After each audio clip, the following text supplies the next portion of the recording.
Today is Thursday, September 10th, 2020. Coming up on Roland Martin Unfiltered. Donald Trump is campaigning in the battleground state of Michigan today. He continues to lie about his lies in a news conference. One of the revelations in Bob Woodward's book is that he feels no responsibility to understand black pain. Yeah, we already knew that. A new study shows that depression is skyrocketing during the pandemic. We'll talk about that with a psychologist. Also, Megyn Kelly slams Senator Kamala Harris for saying she's proud of Jacob Blake. Really? Is Santa still white? And a black seventh grader in Colorado played with a toy gun during a virtual class, and his school called the police and then suspended him. Plus, more anti-Trump ads and the best of Roland Martin Unfiltered. Folks, you also remember Ronald Bell, co-founder of Kool and the Gang, who passed away today in St. Thomas. It is time to bring the funk on Roland Martin Unfiltered. Let's go. He's got it. Whatever the miss, he's on it. Whatever it is, he's got the scoop, the fact, the find. And when it breaks, he's right on time and it's rolling. Best believe he's knowing. Putting it down from sports to news to politics. With entertainment just for kicks, he's rolling. It's on go, roll, y'all. It's Roland Martin, yeah. Rolling with Roland now. He's funk, he's fresh, he's real, the best, you know he's Roland Martin now.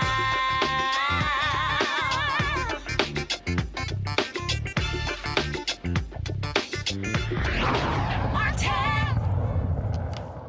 All right, y'all. Donald Trump is in Freeland, Michigan today, trying to rally his supporters, a state he won in 2016 and one his campaign considers a must-win in 2020. Now he's holding his rally at an airport hangar, an outdoor alternative to his indoor rallies that have been made nearly impossible by the pandemic. Governor Gretchen Whitmer calls the visit very distressing because Trump hasn't embraced wearing a mask. Well, no shock, that's what he's done. But he also lies about everything as well. Of course, today in a news conference, ABC's Jonathan Karl. You know what? Since, of course, it's time for Trump Lives Matter, go ahead and run it.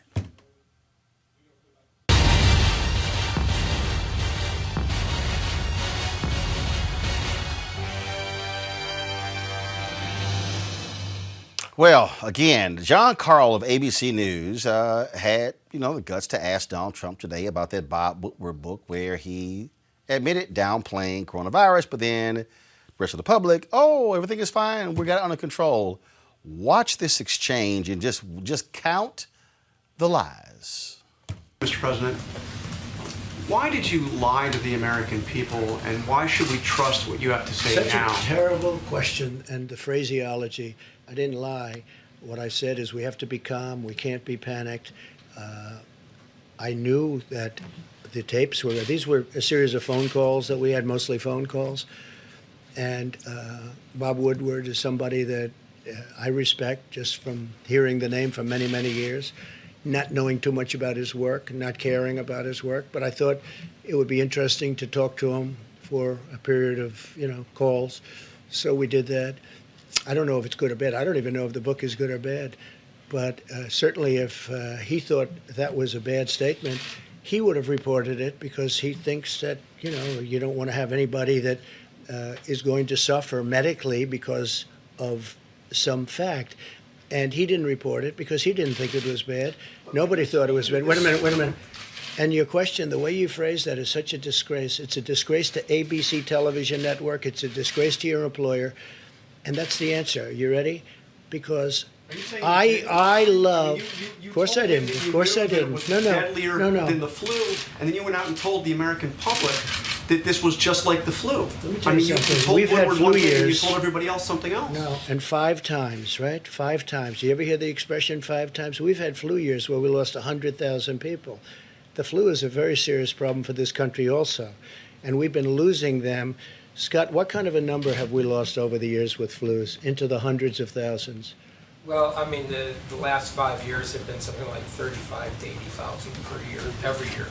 Even with antiviral drugs and even with Flu is a very serious problem also. But just so you know, this is worse than the most deadlier than the most strenuous flu. Okay. And then you went out and said it's just like the flu. What I went out and said is very simple. Listen, what I went out and said is very simple. I want to show a level of confidence, and I want to show strength as a leader, and I want to show that our country is going to be fine one way or the other. Whether we lose one person, we shouldn't lose any, because this shouldn't have happened. This is China's fault. This is nobody's fault but China. China should not have allowed it to happen. Whether you have one person, 180,000 people, or 2.5 or 3 million people, which it could have been very seriously if we didn't make the moves. And when you look at the opposition, where they said, oh, why did he put the ban on? Dr. Fauci said we saved hundreds of thousands of lives by putting the ban on China and then ultimately putting the ban on Europe. There was no lie here. What we're doing is we're leading, and we're leading in a proper way. And if, frankly, somebody else was leading it, they wouldn't have closed it. If you look at Nancy Pelosi, you look at Cuomo, you look at de Blasio, you look at Biden, months later they said there's no problem. They're talking about me. Months later, and before any statement was made, you have to remember, I put the ban on China. So obviously, outwardly, I said it's a very serious problem. And it's always a serious problem. That doesn't mean I'm going to jump up and down in the air and start saying, people are going to die, people are going to die. No, I'm not going to do that. We're going to get through this, and we're right now, I hope, really think we're rounding the final turn. And a lot of good things are happening with vaccines and with therapeutics. But there's no lying. And the way you asked that question is very disgraceful. Phil, go ahead, please. Go ahead. Yeah, I do think so. Mr. I think we did a President. great job. I think we did a great job. And the people that did such are generals, our admirals, Mike Pence, all of the people that have worked so hard. And now Dr. Atlas, and all of the, Dr. Fauci, Dr. Birx, they should be respected for the job they've done. So you won't And you downplay it haven't- again. You won't downplay it again, because you said you downplayed it. That's what you told me. All I'm doing is, no, I don't want to jump up and down and start screaming death, death, because that's not what it's about. We have to lead a country. We're leading a great country, and we're doing a great job. And the people that have done such a good job should be given the kind of credit that they deserve. We possibly have done the best jobs when you start looking at what we're doing with the vaccines and therapeutics and ventilators. We had no ventilators, John. We make thousands of ventilators now a month, and we're supplying them to the whole world. The job we've done is the best job. And don't give me any credit.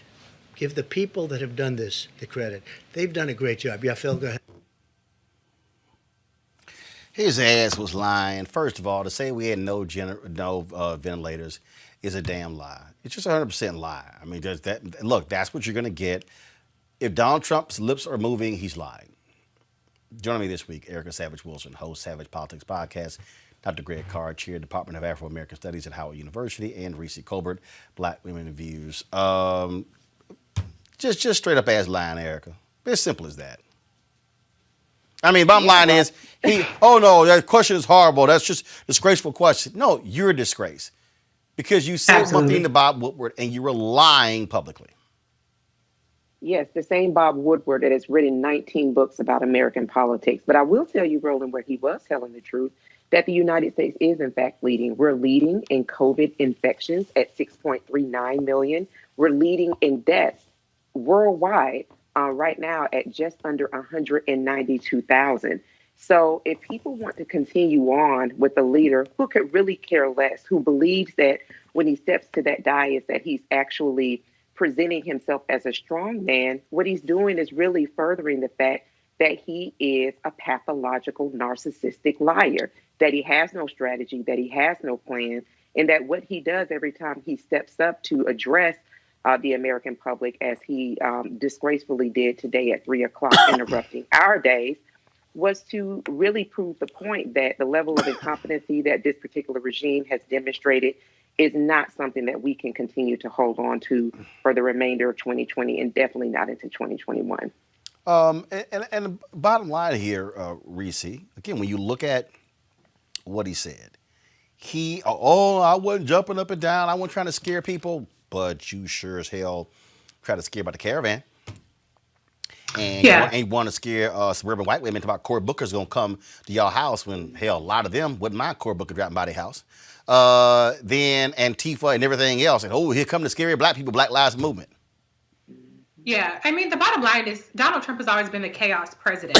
And the notion that he is somehow has an aversion to panic, he didn't want the stock market to panic because that's how he measures success and economic success in this country. But he absolutely has no problem playing to people's fears and to chaos and creating panic, even where there is none. But the problem is not just a matter of his rhetoric being lying and dangerous. The problem is his actions. We know how he refused to act on actually addressing coronavirus. We had ventilators that were out of date because he did not keep up the national stockpile that President Obama and Vice President Biden left. We know that he, had a bidding war between different states because he refused to invoke the Defense Production Act. So this is not just a matter of Donald Trump's rhetoric being dangerous. This is a matter of his inaction, his deliberate abdication of his responsibility, as well as his administration's responsibility to have a national response. And to me, the most damning part about all of this is that he thinks this is a good job.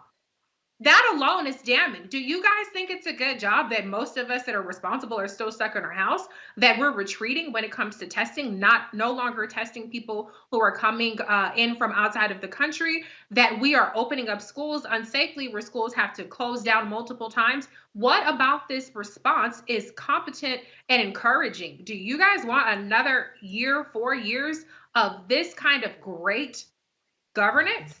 I don't think so. People really need to wake up and realize that regardless of all of his lies, the actions and the fact that he thinks this is a good job is reason enough to vote his ass out. So here's what I find to be really interesting. Greg, so Bob Woodward should have called the authorities. Like who? I mean, to say, oh, he was concerned, he should have called the authorities. Idiot, you occupy the White House. Right. What I keep trying to explain to people, Greg, about this, and especially these people who say, oh, Trump and Biden, they're the same. If you think you've seen insane in the last 4 years, you do not want to see insanity if Trump gets another 4 years. No, you're right, Roland. By the way, I guess we went out tonight with the black and gold. That's beautiful. Yes, sir. I guess looking good, guys. Looking good. I really did that. For sure. but it's funny. We're finally getting to the point, maybe in this country, where we are reframing the narrative. Donald Trump is only interested in one human being. That's Donald John Trump. He's tried to shrink the entire country down to one man, and that's worked for a few people in this country. I like what Seth Meyers said the other night. Seth Meyers said every time Donald Trump opened his mouth, it's like listening to slam poetry night at the head trauma injury ward. In other words, we have to stop treating this man as if he is mentally well and anything other, as Reese said, than a narcissist. He's only interested in himself. At this point, he is desperately trying to figure out a pathway to re-election. He's collapsed the post office. He has called anyone with any credibility or competence from his leadership there in the White House. He has bought all in on Stephen Miller's ultra uber racist white nationalist terrorist agenda. And in that exchange we saw today, that's the latest member of his playpen, that fool Scott Atlas out of the Hoover Institute at Stanford. And his own colleagues out there at Stanford said, don't listen to this guy, a radiologist telling people masks don't work, children can't get coronavirus. A snake oil salesman is saying herd immunity is the way to go. Donald Trump has gone all in on the reality that only exists between those orange ears in his addled skull. So as a result, it was interesting today, Roland, to hear the word lie given to him in the White House. Perhaps we are at an event horizon at a moment when we don't need to talk about how many times he lies. The man is mentally ill, a narcissist, and determined to hold on to power by any means necessary. With that as the point of departure, we can now approach everything that happens. And again, it's just people who don't understand what we're dealing with, and people say, oh, you shouldn't be focusing too much attention. I'm trying to tell y'all, early this week, Mitch McConnell moved on another federal judge. Yes, They plan on moving on they have 4 other federal judges queued up. They plan on, so that's going to move them to about 207 or 208 federal judges that are lifetime appointments. Y'all need to understand. And so understand the okie doke that these people are trying to play. And when people also sit out here and say, well, you know, we should be making demands, we should be making demands. But let me be real clear. He ain't listening. He don't care about nobody black. In fact, in the About Woodward book, he was, if we have that video, let me know if we have the video, where he was asked about the whole issue of black pain and suffering and about white privilege. He was like, I'm sorry, you drank the Kool-Aid, Bob. Listen to this. Hey, but let me ask you this. I mean, we share one thing in common. We're white, privileged, who my father was a lawyer and a judge in Illinois, and we know what your dad did. And do you have any sense that privilege has isolated and put you in a cave to a certain extent, as it put me and I think lots of white privileged people in a cave, and that we have to work our way out of it to understand the anger and the pain particularly black people feel in this country? Do you No, you really drank the Kool-Aid, didn't you? Listen to you. Wow. No, I don't feel that at all. Of course he doesn't feel that way, Reese, because he's benefited from white privilege. He is the embodiment of white privilege. He's a white supremacist. I'm not going to steal Erica's line because I think she says it better than anybody. So, but I mean, he is the white nationalist president. This is a person who actually has tried to roll back diversity training in the federal government. He calls anti-racism, curriculums anti-American. Okay, so are you saying that it's American to be racist? I mean, obviously, Dr. Carr would say absolutely, and we would all agree on that. But this is a person who was all about white nationalist power. The privilege is something that he believes is his birthright. So this notion that privilege is something that he is insulated from or some sort of negative is completely foreign to him. And he has conducted himself in that way. He truly believes that he is superior because he's white, and that there's no need to understand the plight of black people because black people are inferior to Donald Trump. And he has, like I said, through his racist housing, through his treatment of his employees, through his actual policies like child separation, the Muslim ban, his racist criminal justice policies, he has made it clear that he does not give a damn about black people or Mexican people or anybody who is not a white male. It's understanding how a person, first of all, how they lead, what their perspective is. There's a piece right here in the New York Times, Erica. Go to my iPad. It says, in encounters with black leaders, you should be able to see it. Says, in encounters with black leaders, Trump has chosen photo ops over substance. The president claims he's a champion of black Americans, but those who have tried to work with him tell a different story. Yeah, I mean, I've sat in 2 meetings with him. Donald Trump don't give a damn about black people. Yeah, never has. And I think Reese laid it out so plainly, for people that need to really hear kind of broadly how he's demonstrated that outside of his own words. And we must remember that Donald John Trump, the son of a Klansman, because his father was in fact arrested at a Klan rally, it's the same person that entered the body politic in the early 1970s because he, along with his father, the Trump organization, refused to rent their particular units to people who were black or brown or people of color, even going as far as having people to note that on these applications, if that person was colored, so to speak, meaning black, that would be noted on their application, so they would not have to rent out to that person, or they wouldn't rent out to that person. So he was taken to task by the Nixon administration's Department of Justice in the 70s at that time. So when we think about that and we roll it into when he took out ads in New York publications to say that he was calling for the death penalty to come back, and specifically around 5 young Black children, teenagers, who were exonerated, having said to have done harm to a white woman in Central Park. And now here we are. This is the same person that has always been. And so for him to say that he does care about the Blacks, he cares about those 2 or 3, that small percentage that will do his bidding, that will say, well, he's been a good master. And we saw that during the Republican National Convention a couple of weeks ago with their select Blacks that were featured throughout programming.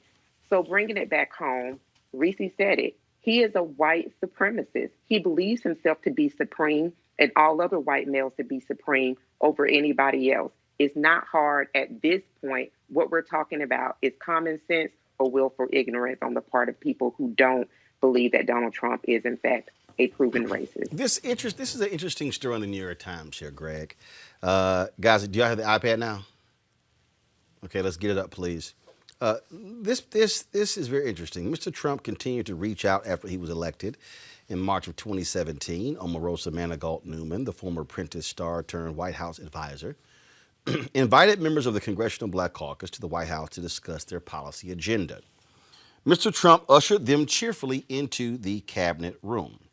They sat across the table grimly with blue binders. Representative James Clyburn, a South Carolina Democrat, recalled that Mr. Trump interrupted 3 times to suggest they relocate to the Oval Office.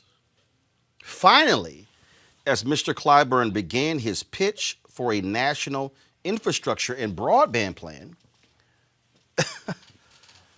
Greg, Vice President Mike Pence popped in to announce that they needed to vacate the room to make way for another meeting. Mr. Clyburn said, "Let's go," Mr. Trump said. The group followed him into the Oval Office, but congregated near the fireplace.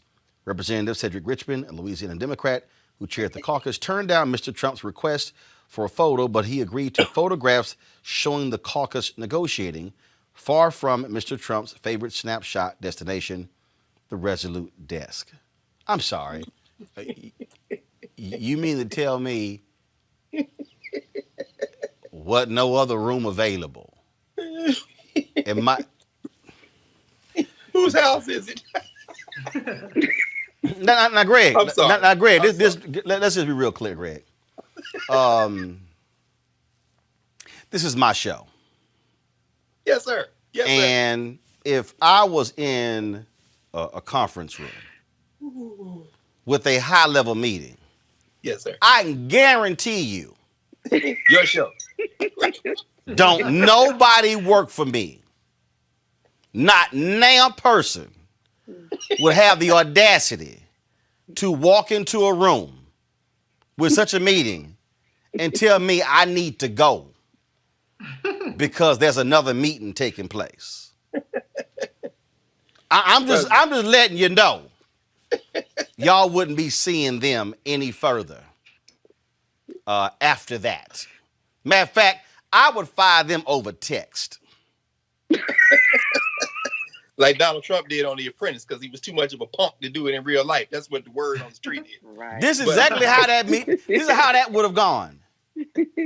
This month. Oh my God. Y'all just ignore that. I deal with you in a second. And literally I would pick my phone up and says, "Yo ass fired." Greg, go ahead.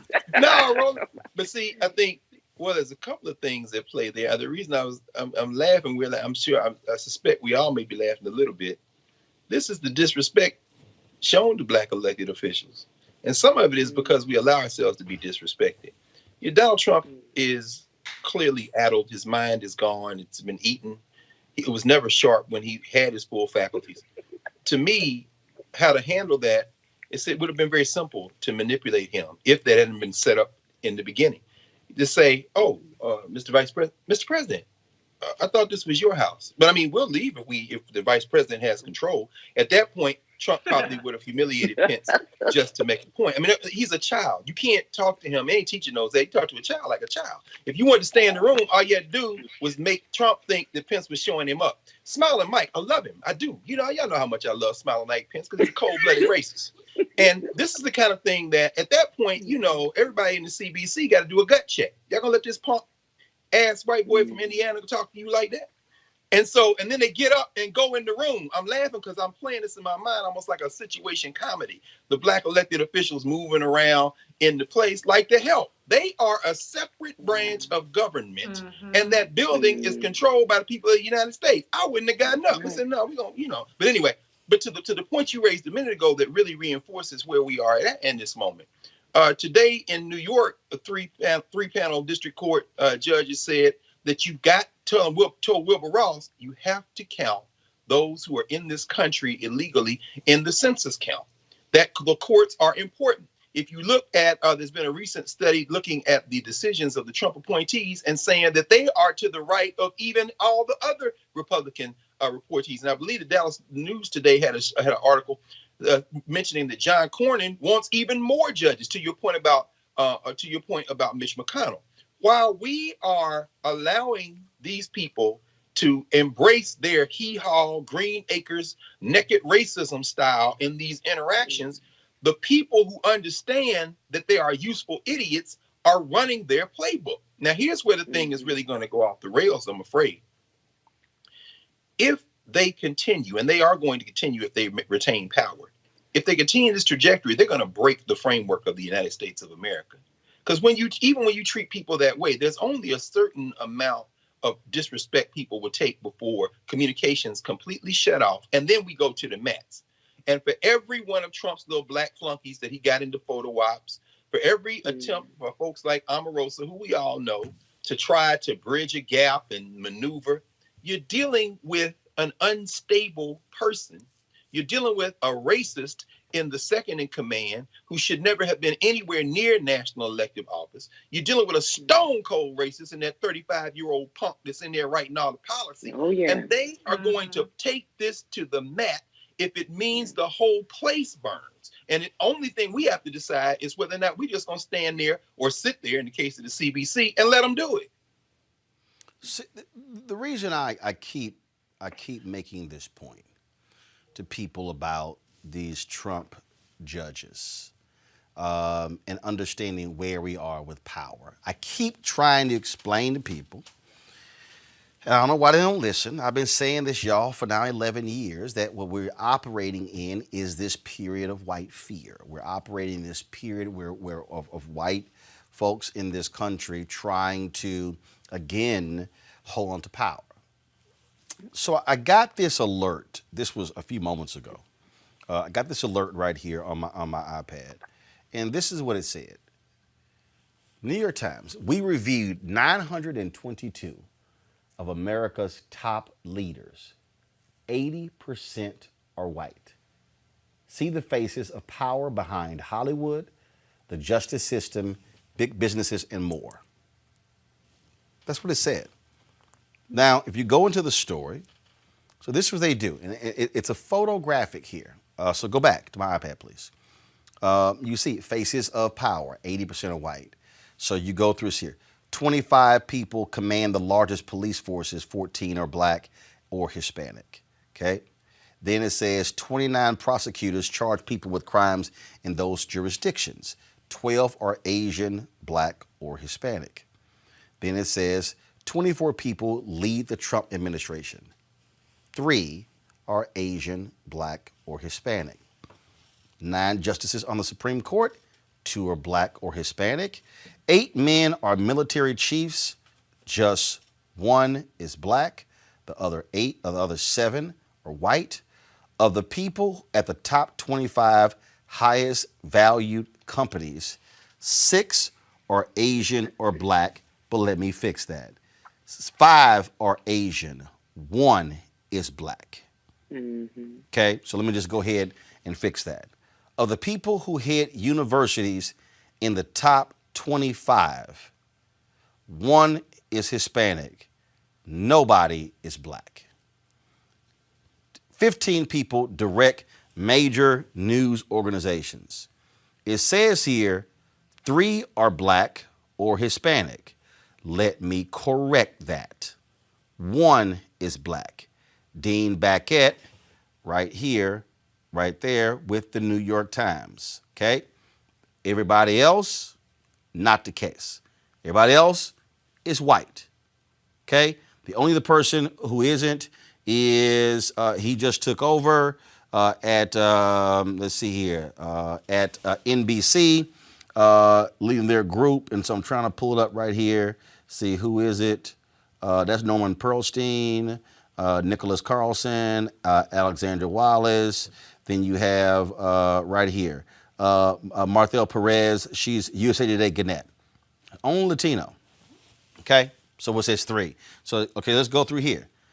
The 5 people who have the most influence over book publishing, all white. The people who edit the 10 most read magazines, all white. 14 people oversee most of the music that is produced and played.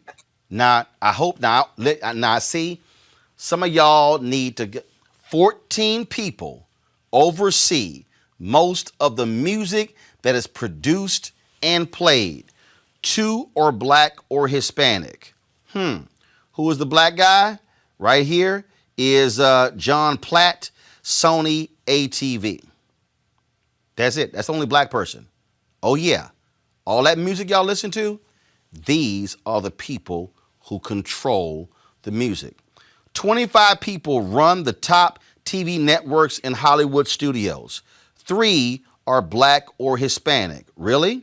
So, okay, now right here, okay, so I gotta even challenge even this list. So Wanya Lucas, Crown Media Family Networks, Hallmark. She used to be the CEO of TV One. You have down here, she just got this job, Perlina Igbokwe, NBC Universal Television Studios. She just got that particular job.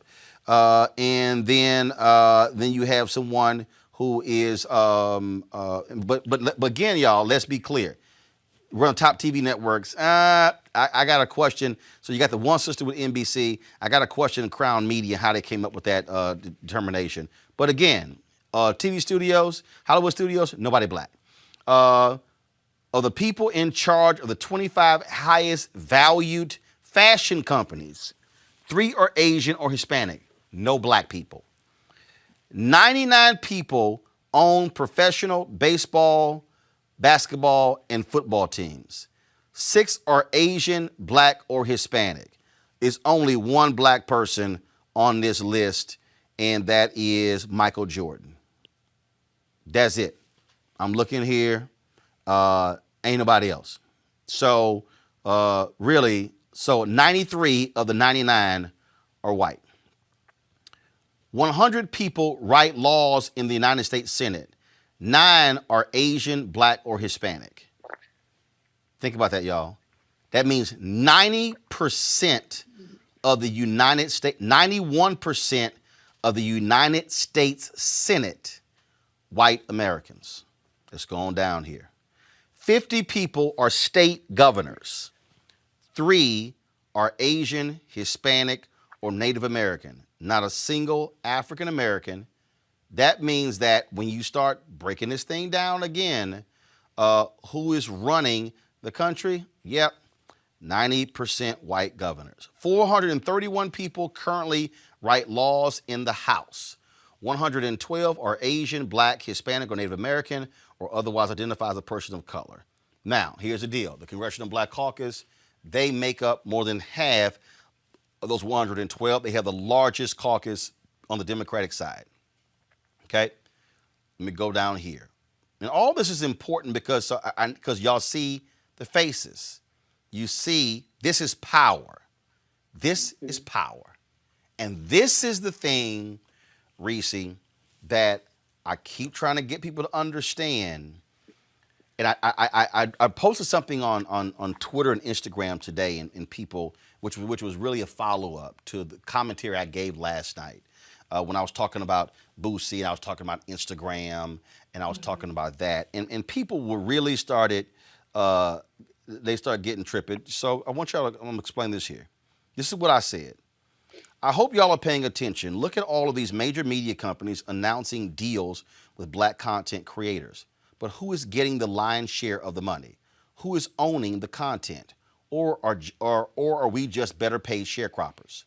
Look, black folks are America's trendsetters and tastemakers. But if someone is giving you $1 million, how much are they making? Are you licensing the content or do they own it? Are we also sharing in the revenue? My fear is that what is happening today is similar to when black music artists sign awful radio deals. We get hyped about the attention and adulation, but get screwed on the business end. Ray Charles said, own your masters, and that is still true. When I look at that list there of power, that's the issue. That's the real issue. Can you greenlight? Can you approve a contract? Are you the final arbiter of power when it comes to making decisions? And that, Reese, is what we better be thinking about, and what Donald Trump is doing. 3 people in his administration, they are desperately trying to hold on to power. And let me go ahead and extend this. These white corporate executives in Hollywood, in television, in digital media, on Wall Street, when it comes to the people who control hedge funds, when it comes to people who control pension funds, they want to hold on to the levers of power. And I've said this, that America is going to be just like South Africa, where black people are the majority in South Africa, yet when Nelson Mandela became president, he allowed them to keep the land and keep the businesses, and you have a vast economic imbalance in South Africa today. And 23 years from now, when this nation becomes a nation majority of people of color, at the current rate, you're going to have the same economic imbalance because people of color will not hold positions of power. Right. And I just want to be clear too that power is not a result of merit. One of the biggest scams of white supremacy is convincing people that this is a meritocracy, and that, all these white folks that end up in these positions of power got there by pure merit, by working hard, and that all you have to do is pull yourself up by your bootstraps, and you too can be a CEO. Well, that's complete bullshit, and we know that. And the problem is, unfortunately, what we do as black people, we have more smoke for the few black people that we have in power than we do for all the white folks that are sitting up there running us into the ground. I see people making more demands of the CBC, and I say this probably every week, than I see of them making of Donald Trump. The bottom line is we do have to harness our considerable trillions of dollars of economic buying power. We have to harness our voting power, which there's still debate from people as to whether or not we should vote, or don't let people tell you that you're obligated to vote.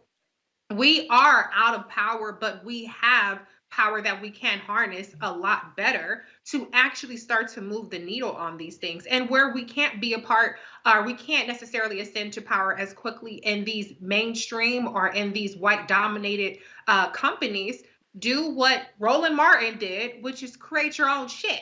Then you run it, and then you build it, and you demand that you get access to revenue, like, for instance, what you've done with the census, and what I saw that you tweeted about the DCC and other Democratic organizations. That's right. That's using the power. I mean, I sent emails to the DCCC, the DSCC, the DLCC, to Emily's List. I sent it to American Priorities USA, the big super PAC. I sent another email to, American Bridge or whatever it's called. Same thing. And this is exactly what I asked. Yeah, American Bridge. This is the question. I'm trying to understand how much American Bridge is spending on black-owned media. Also, what black pollsters, consultants, and vendors is American Bridge using this election season? Because these folks, outside of the Biden campaign, they are going to spend more than $1 billion on this whole campaign. And I want to know, are black people going to get any of that, or are they going to do exactly what they did even when Obama was there, where they control the levers of power.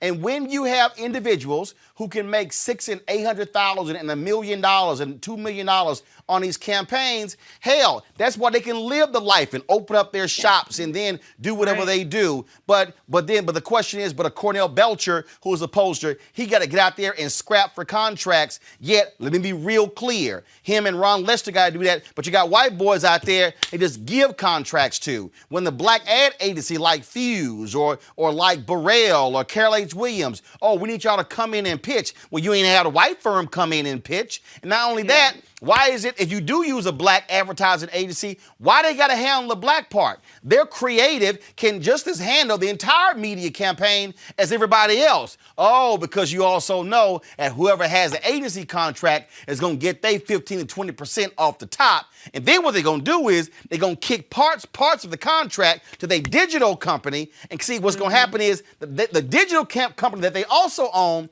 is going to get their 15, 20% administrative fee. And then they're going to kick another part to the people who handle traditional media, then another company that handles radio, and all three are getting pieces. I keep telling people, you better follow the money if you want to understand power in America. And we're black voters. We're the base of the damn party. Why are we fighting for scraps, as you pointed out, and this whole apparatus that's built off the backs of black voters giving 90+%, 60% turnout to the Democrats? I think that what you're doing is absolutely important, and we have to continue to harness our power, not just on elected officials, but as you point out, these democratic organizations that are happy to take our votes, but don't want to have us have a seat at the table and get money like everybody else is getting paid. They don't want to give us the money, but they want our votes. No, so that's where we need to be making these demands. So, for instance, and again, I know what my lane is, Erica, and why I created this. 2 years ago, the Congressional Black Caucus demanded a report from the GAO on federal government spending on advertising. The federal government in 2018 spent $5 billion annually on advertising. Black people, Erica, black-owned media got less than 1% of $5 billion. I've already made it perfectly clear, okay? Biden-Harris, y'all win. I want to see a minimum of 10% of that $5 billion not going to black targeted. Let me repeat that. Right. Not black targeted, black owned. For all y'all people listening, do y'all understand what I'm saying? Everybody at home, that means we would go from literally less than 50 million, not even that, we ain't even getting that, to all of a sudden 500 million advertising. That's how then we were able to have 20 and 30 and 50 and 100 employees in different countries, different cities. Oh yeah, we can have people overseas as well. But it's the power dynamic, Erica. That means that the person who is in control of power is deciding who gets the money. And that's the game we would be playing at, understanding power. Absolutely. And we have to pivot quickly. So 2 points, Roland. When you talk about the Senate, we have to think about the Senate made it very, very definitive that they were not going to step back into D.C. until September the 8th at 3:00 p.m. And that was to do what you already just said, continue the process of confirming federal judges, that the relief bill that is so desperately needed by millions and millions of Americans be damned. What they're most concerned with is continuing to stack the courts.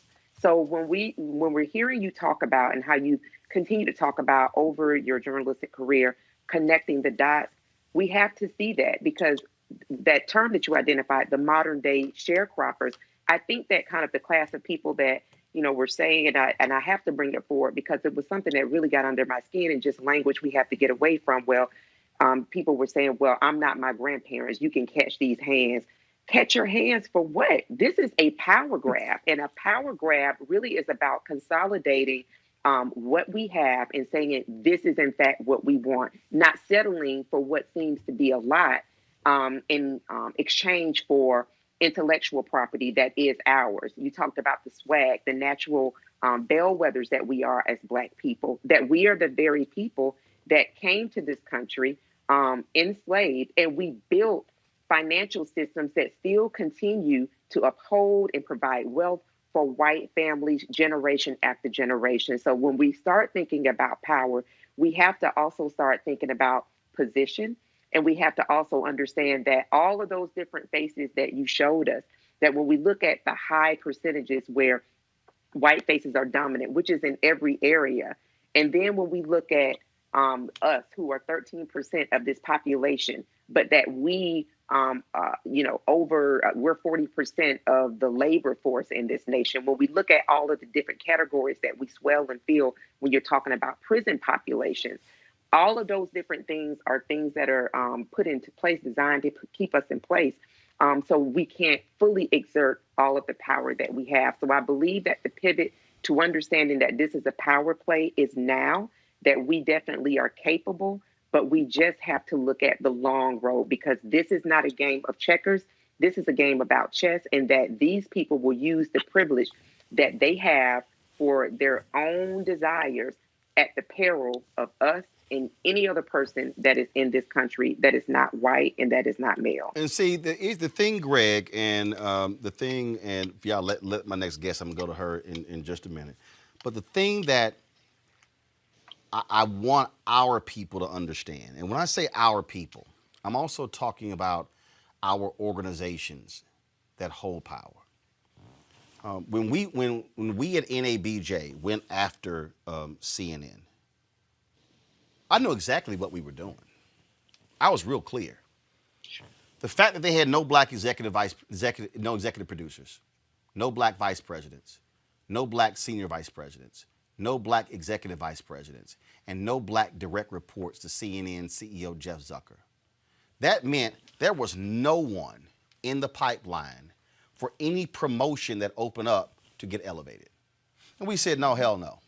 Now, they didn't want to meet with me because when Donald Brazile passed on one of my questions to the Hillary Clinton campaign, which is interesting now that the audio is out of Jeff Zucker giving Donald Trump debate advice in 2016. But it's amazing how mainstream media want to ignore that. But here's what I told them, what I said to NABJ. One, we don't meet with underlings. We meet with CEOs.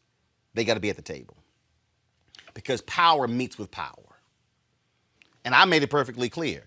If a CEO of a media company is not going to be at the meeting, Roland's not going to be at the meeting. I told our president, Dorothy Tucker, you're the president of NABJ.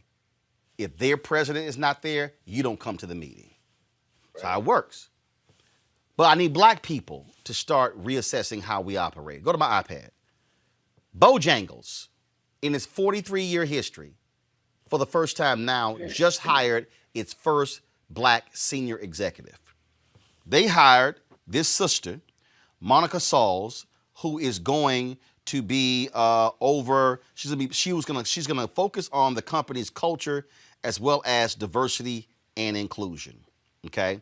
They also are going to hire more than 30,000 new employees due to expected growth and demand over the next 12 months. And quote, build on our commitment to diversity and inclusion to create a culture where all employees are respected and valued. So let me break that down. That means that black people in Charlotte, North Carolina, and all throughout the South, y'all have been eating Bojangles chicken and Bojangles pies and Bojangles food, and they have never had an African American in a senior leadership position.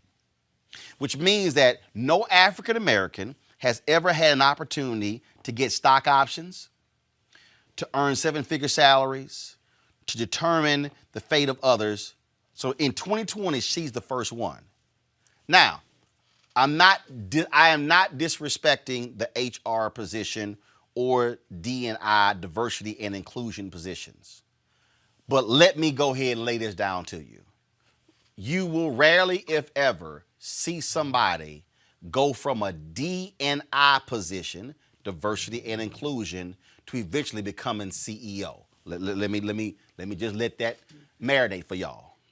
Very rarely will you see a D&I person, Greg, go from that to CEO. Why? Because in corporate America, you got to have a P&L responsibility. For everybody watching at home, it's called profit and loss.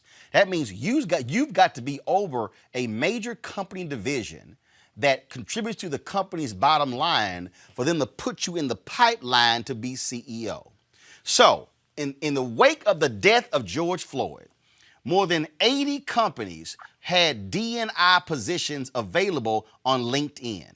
Greg, everybody and their mama all of a sudden is looking to hire folk for D&I positions. But the leadership of companies will not come from D&I positions. It will come from if you have a P&L responsible position. So I'm just trying to get our people to understand what power is and how you must make demands of power, Greg. Well, why should they concede anything, Roland? I mean, why should they? They don't have to. The United States of America was founded as a criminal enterprise in a state of violence. European colonies that came here and dispossessed the First Nations peoples of their land, and then brought us in to the death camps, the plantations, the labor camps, to generate the wealth that built the continuing criminal enterprise. During the Civil War, when the North thought it might lose, the Africans who became first contraband in the South in places like the Sea Islands of South Carolina and Davis Bend, Mississippi, were offered a deal. If you will continue to grow cotton, if you will continue to work these death camps, former death camps that you were on, we will create a situation where you can get ownership of this land. That betrayal, which took place, roughly speaking, from 1861 really through 1865 or 6, when Andrew Johnson took over as president and restored the land rights to the people who had been in rebellion against the United States, and even compensated them for the land that they had sold off to northern land speculators, thereby rewarding them for treason. That betrayal really locked Black people into the system that laid the foundation for where we are today. You ask, when can we start thinking differently? We can't, Roland, because what happened in that moment was the pathway to ownership was, it seems to me, perhaps permanently blocked. You see, land was the basis of full economic rights to match the political rights in a capitalist society through by which our rights are really only as good as our capacity to protect them. And that has everything to do with our economic power. So fast forward to 2020, in the list that you showed, the New York Times article, of those 922, it's really much worse than that. Of the 180 non-whites, I don't call them people of color, because white people have color too. You know, unmasking whiteness is something we have to start doing. Everybody has a color. What they mean is non-white. Right. But of those 180 non-whites, 120 of them were in the United States House of Representatives and U.S. Senate, meaning non-white hands and some white hands had a say in electing them to the federal legislature. Why is that important? 99 major franchises, football, basketball, baseball, these are overwhelmingly non-white sports once you count the Afro-Latinos, and there's only one Black owner, and that's Michael Jordan. Forget the Jaguars and the Buffalo Bills. We're talking about Black. A labor force that is overwhelmingly Black, and it's 1% ownership. But we are not going to change the ownership structure in this country with some employees. We're not talking about, that's not ownership. Right. That's just employees. Right. And so finally, the important thing is this: cultivating a mentality that says representation, demographic representation, translates into power, is the flawed thinking that extends directly from the betrayal of the Reconstruction. Yep. And it has led us now to say, when you see, let's say half those people were Black. If the material conditions of Black people haven't changed, Mitch McConnell and them, their little skinny bill failed today in the Senate that was stripped out of the unemployment benefits, that tried to put in protection against getting sued to their corporate partners. Representation has to translate into collective empowerment. And when you mentioned South Africa, Roland, I think it was very powerful, brother. That's why this show and this platform that you own is so important. That map that you showed today would have been almost 100% white in the 1920s and 30s and 40s, when there was a Black press, when the HBCUs were educating folk. Right. With all the flaws of Jim Crow, we're not saying go back to the days of apartheid, but when Black people had their own institutions and were fighting for the type of access some of us have today, We understood the value of institutions differently than we do now. And when you mention South Africa, brother, in 1985, the government of South Africa, with the backing of racists like Ronald Reagan and them and Bush, them, supported what they called the state of emergency. The country had become ungovernable. That is what's going to happen in the United States. When the majority of this population is non-white and these white folks have decided they're going to run it till the wheels roll off, the country will become ungovernable. At that point, the violence will increase. And finally, the resolution of a settler state that was founded in violence might finally come to a head. They betrayed us in the middle of the 19th century, and that bill is coming due. Don't think that those white faces are going to be protected for what's coming due, brother. It's coming due. Absolutely. We're going to continue with more of this to get you to understand, again, power. Folks love shouting black power. People love talking about, with Stokely Carmichael. No. But you better understand, black power ain't how you feel. Black power is what you actually control. Coming up next, we're going to talk about coronavirus and depression. What the hell was Skip Bayless saying today that Dak Prescott should not have talked about going through depression after his brother's suicide? We're going to unpack that with, yes, a black doctor. Next on Roland Martin Unfiltered. You want to check out Roland Martin Unfiltered? YouTube.com/Roland S. Martin. And subscribe to our YouTube channel. There's only one daily digital show out here that keeps it black and keep it real. It's Roland Martin Unfiltered. See that name right there? Roland Martin Unfiltered. Like, share, and subscribe to our YouTube channel. That's YouTube.com/Roland S. Martin. And don't forget to turn on your notifications so when we go live, you'll know it. As our community comes together to support the fight against racial injustice, I want to take a second to talk about one thing we can do to ensure. Now, folks, let me help you out. The census is a count of everyone living in the country. It happens once every 10 years. It is mandated by the U.S. Constitution. The thing that's important is that the census informs funding, billions of dollars, how they are spent in our communities every single year. I grew up in Clinton Park in Houston, Texas, and we wanted new parks and roads and a senior citizen center. Well, the census helps inform all of that and where funding goes. It also determines how many seats your state will get in the U.S. House of Representatives. Young black men and young children of color are historically undercounted, which means a potential loss of funding for services that helps our community. Folks, we have the power to change that. We have the power to help determine where hundreds of billions in federal funding go each year for the next 10 years. Funding that can impact our community, our neighborhoods, and our families and friends. Folks, responses are 100% confidential and can't be shared with your landlord, law enforcement, or any government agency. So please, take the 2020 census today. Shape your future. Start at 2020census.gov. A recent study published shows that we are in a mental health epidemic. Depression has skyrocketed. 3 times as many Americans met criteria to be diagnosed with depression during the pandemic than before it began. A pre-pandemic survey of about 5,000 American adults found that 8.5% of them showed strong signs of depression. That number rose to almost 28% when researchers surveyed almost 1,500 Americans from March to April. Remember, even Michelle Obama said that she was suffering from low-grade depression. Joining us now is Dr. Alfie Breland-Noble. She's a psychologist. Glad to have you on the show. Before we get into it, I just saw this clip, Doc, which is stunning. Dak Prescott, who plays quarterback for the Dallas Cowboys. Of course. In the offseason, his brother, 31 years old, died. Dak revealed that his brother died of a suicide. He talked about what his brother was enduring, having to care for their mother, being the lone provider for their mother who had suffered from colon cancer and who had passed away. And he opened up about how he went through moments of depression during this coronavirus crisis. Yeah. On a national television show, The Undisputed on Fox Sports 1, this is what Skip Bayless actually said about Dak Prescott opening up about depression.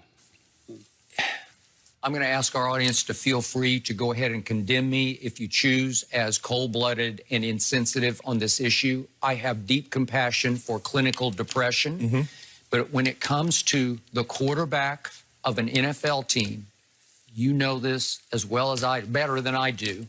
It's the ultimate leadership position in sports. Am I right about that? Mm-hmm.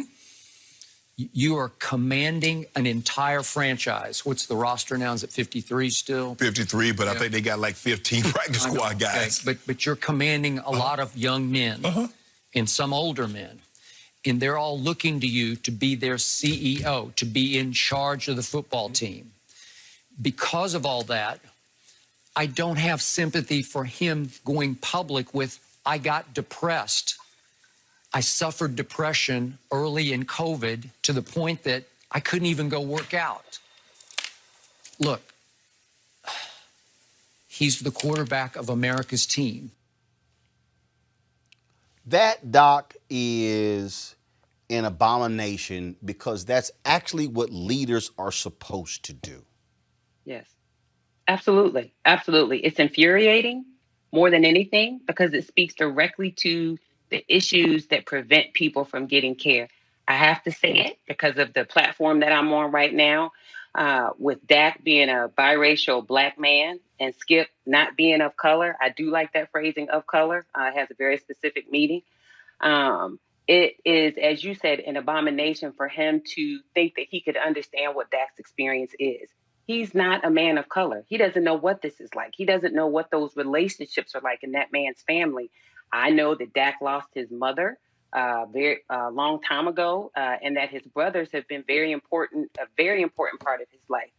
So, frankly, I have to say, how dare anybody suggest that someone should hide from a real expression of what they're experiencing, particularly when it relates to mental illness. I don't care what your job is. We have a responsibility to be open and honest about these kinds of things so that other people won't feel that they have to hide. So I'm sorry for my anger, but it is really infuriating that anybody would think they have the right to express their opinion about another person's pain.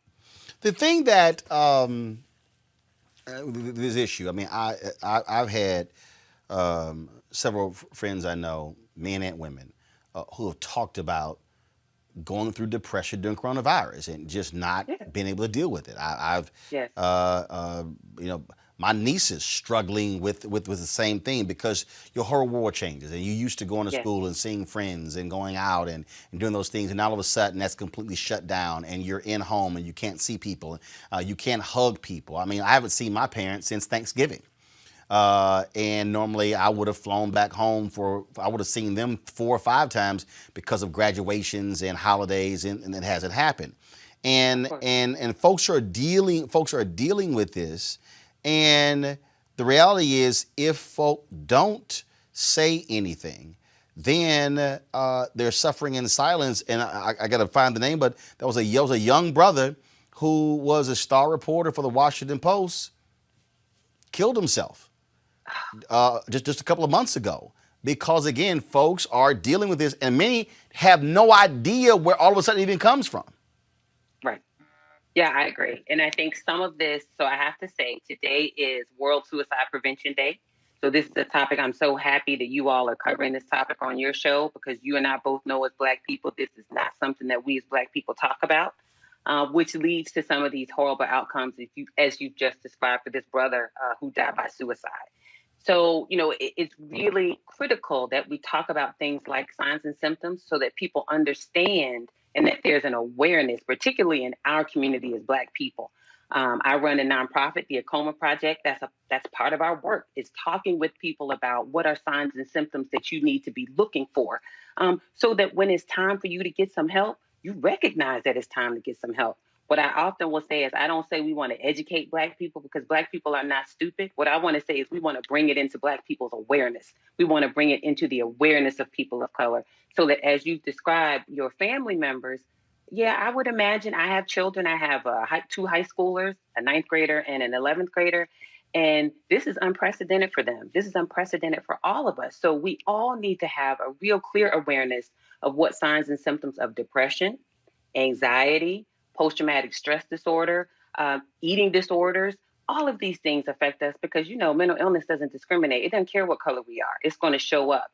So you having the opportunity to give me an opportunity to talk about these issues is really critical. And, it's really really important for people to understand that there are many different colors of faces and many different colors of people who are out there and willing to help them. Before I go to my panel with questions, a friend of mine sent me this. It was a young woman, African American, was a star sports journalist. I mean, I'm talking about was a star. 5 years ago on Labor Day, she at the time was 26 years old.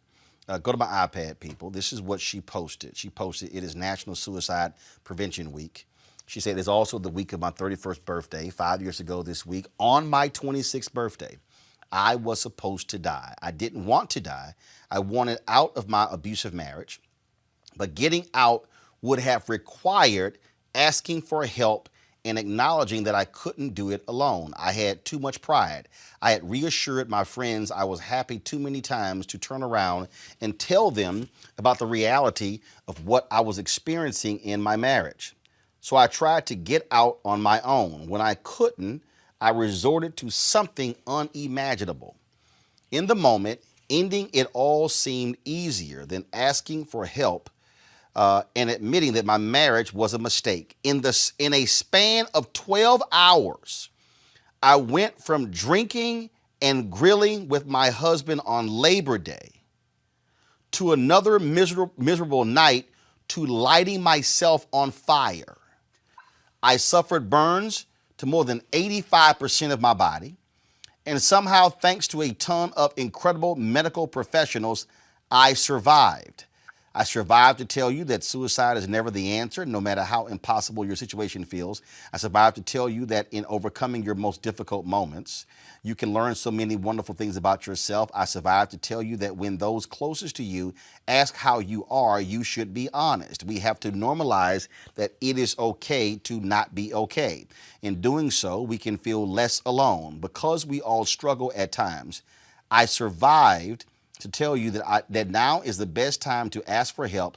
I never considered suicide or had suicidal ideations. One day I was fighting with a smile on my face, trying to save face. The next, I didn't know how I could continue to save face, and it almost cost me my life.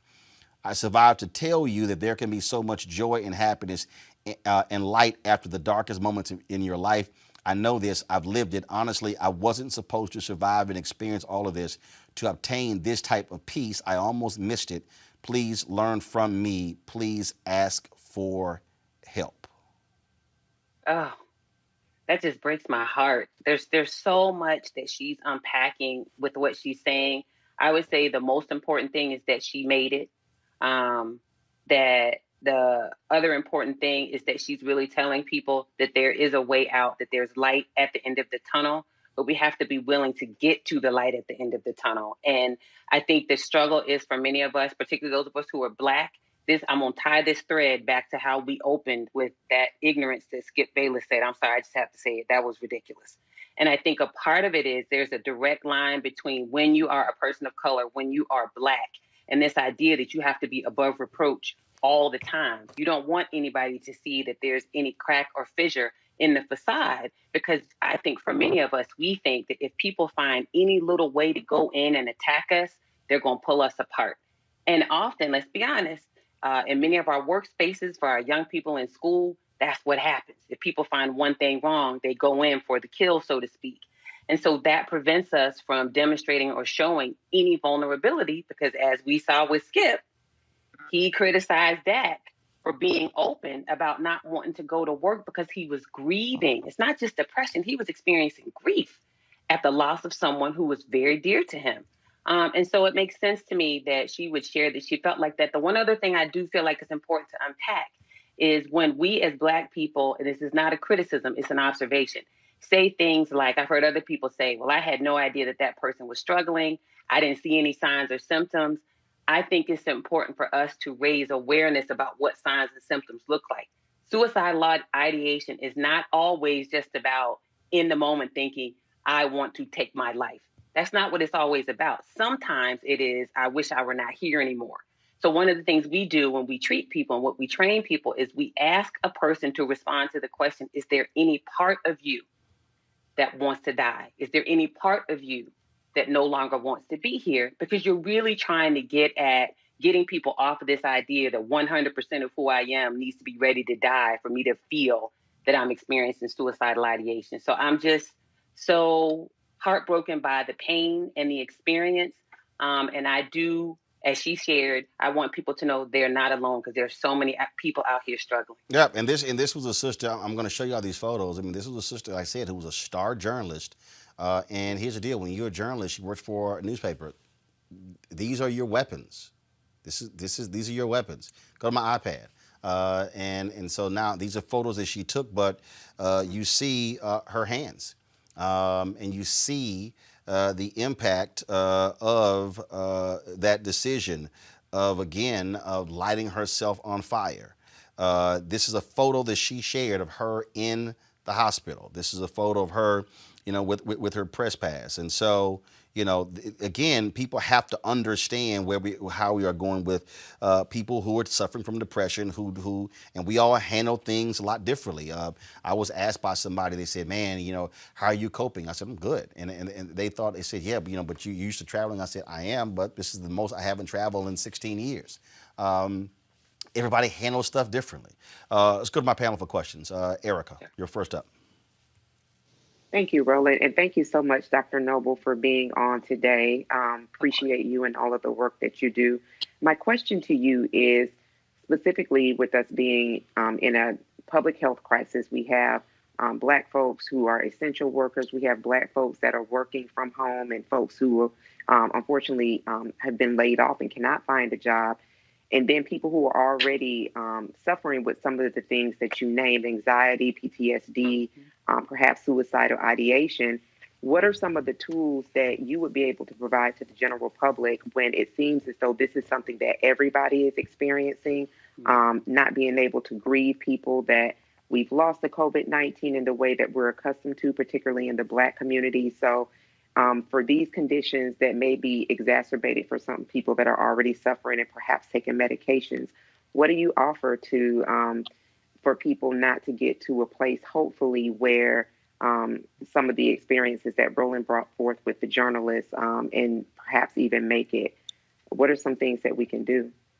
Sure. So I appreciate the kind words, my sister, and I appreciate the question.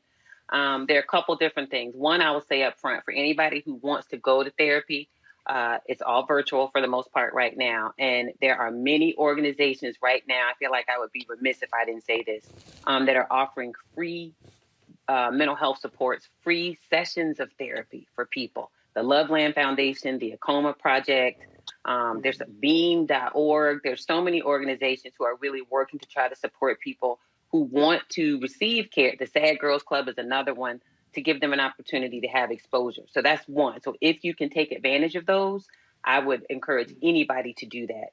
Secondly, if you're not ready to go to therapy, you're not ready to go see a psychologist, a psychiatrist, a social worker, any of the alphabet soup of folks who provide the care, there are a couple different things. The first thing is we have to acknowledge and recognize that mental illness is a thing that impacts us as Black people. There's no such thing as, we don't have those issues. Mental illness is white folks' problems. It's really not. It's everybody's issue.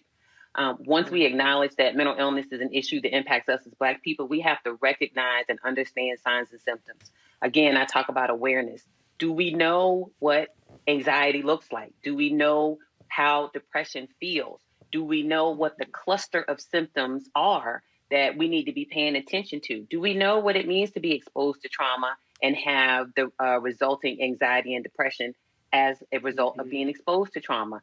Earlier this month or last month, our sister Gabrielle Union talked about the recurrence of symptoms of PTSD related to a sexual assault that she experienced when she was much younger. She was 19, 20 years old, because we are in this condition of coronavirus and being stuck in the house.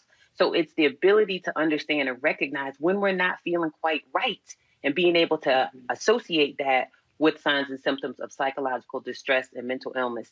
Then I would say, once you have an idea that you might be dealing with something, it is taking active steps. I talk about active coping all the time. Get off of social media. Don't stay on social media all day. Curate your news. Don't sit and watch all the news all the time. Yes, you need to be informed, because that's a good one. People say, yeah, but I need to be informed, Dr. Alfred. Okay, that's all fine and good. But you don't need to sit and watch the same stuff over and over and over. There was a young man who died by suicide, and that thing was circulating on TikTok. Like, I'm horrified that anybody would want to watch something like that. Just to stay away from that.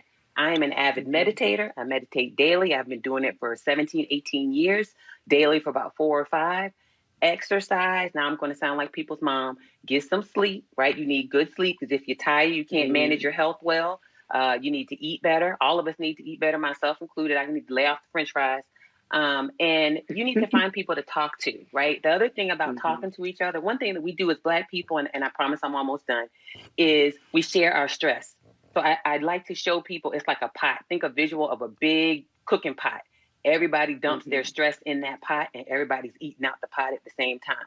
Sometimes we just need to be a listening ear and not trade stresses with each other. Sometimes we need to just talk and not allow the other person to give us whatever stress they're dealing with. So those are some of the things that I would say. Thank you. Reese. You're welcome. Thank you, Dr. Breland Noble. Those are really amazing points that you made. My question is, how important is it to you that we kind of properly identify those things? Because to me, depression is a heavy word. Mental illness is a heavy word. And sometimes you don't feel well. And that time I've had moments where I've struggled and I felt like depression is probably what I'm suffering from. But then also I'm like, well, that sounds a little bit like overkill for, having a moment here and there. How much does the timing in terms of the persistence of anxiety, depression, or however it's characterized, play into how it's, characterized? Or is it more so about if you're feeling a certain way that you take these different steps that you've laid out? Sure. So the first, I think it's a wonderful question. I really appreciate it. It's very thoughtful. And it gives me an opportunity to really talk a little bit about unpacking this issue of mental illness and stigma. Because one of the things that happens is, again, going back to what Skip said, when people hear people like Skip Bayless criticize and say things like that, what a lot of us do, myself included, is we want to be as far away from any mental illness label as we can possibly get. God forbid I have that. I don't want that, because I don't want people like Skip talking about me like that. And so it really sometimes puts people in a bind, because even if they're actually struggling with something that's diagnosable, let's be clear about diagnosis.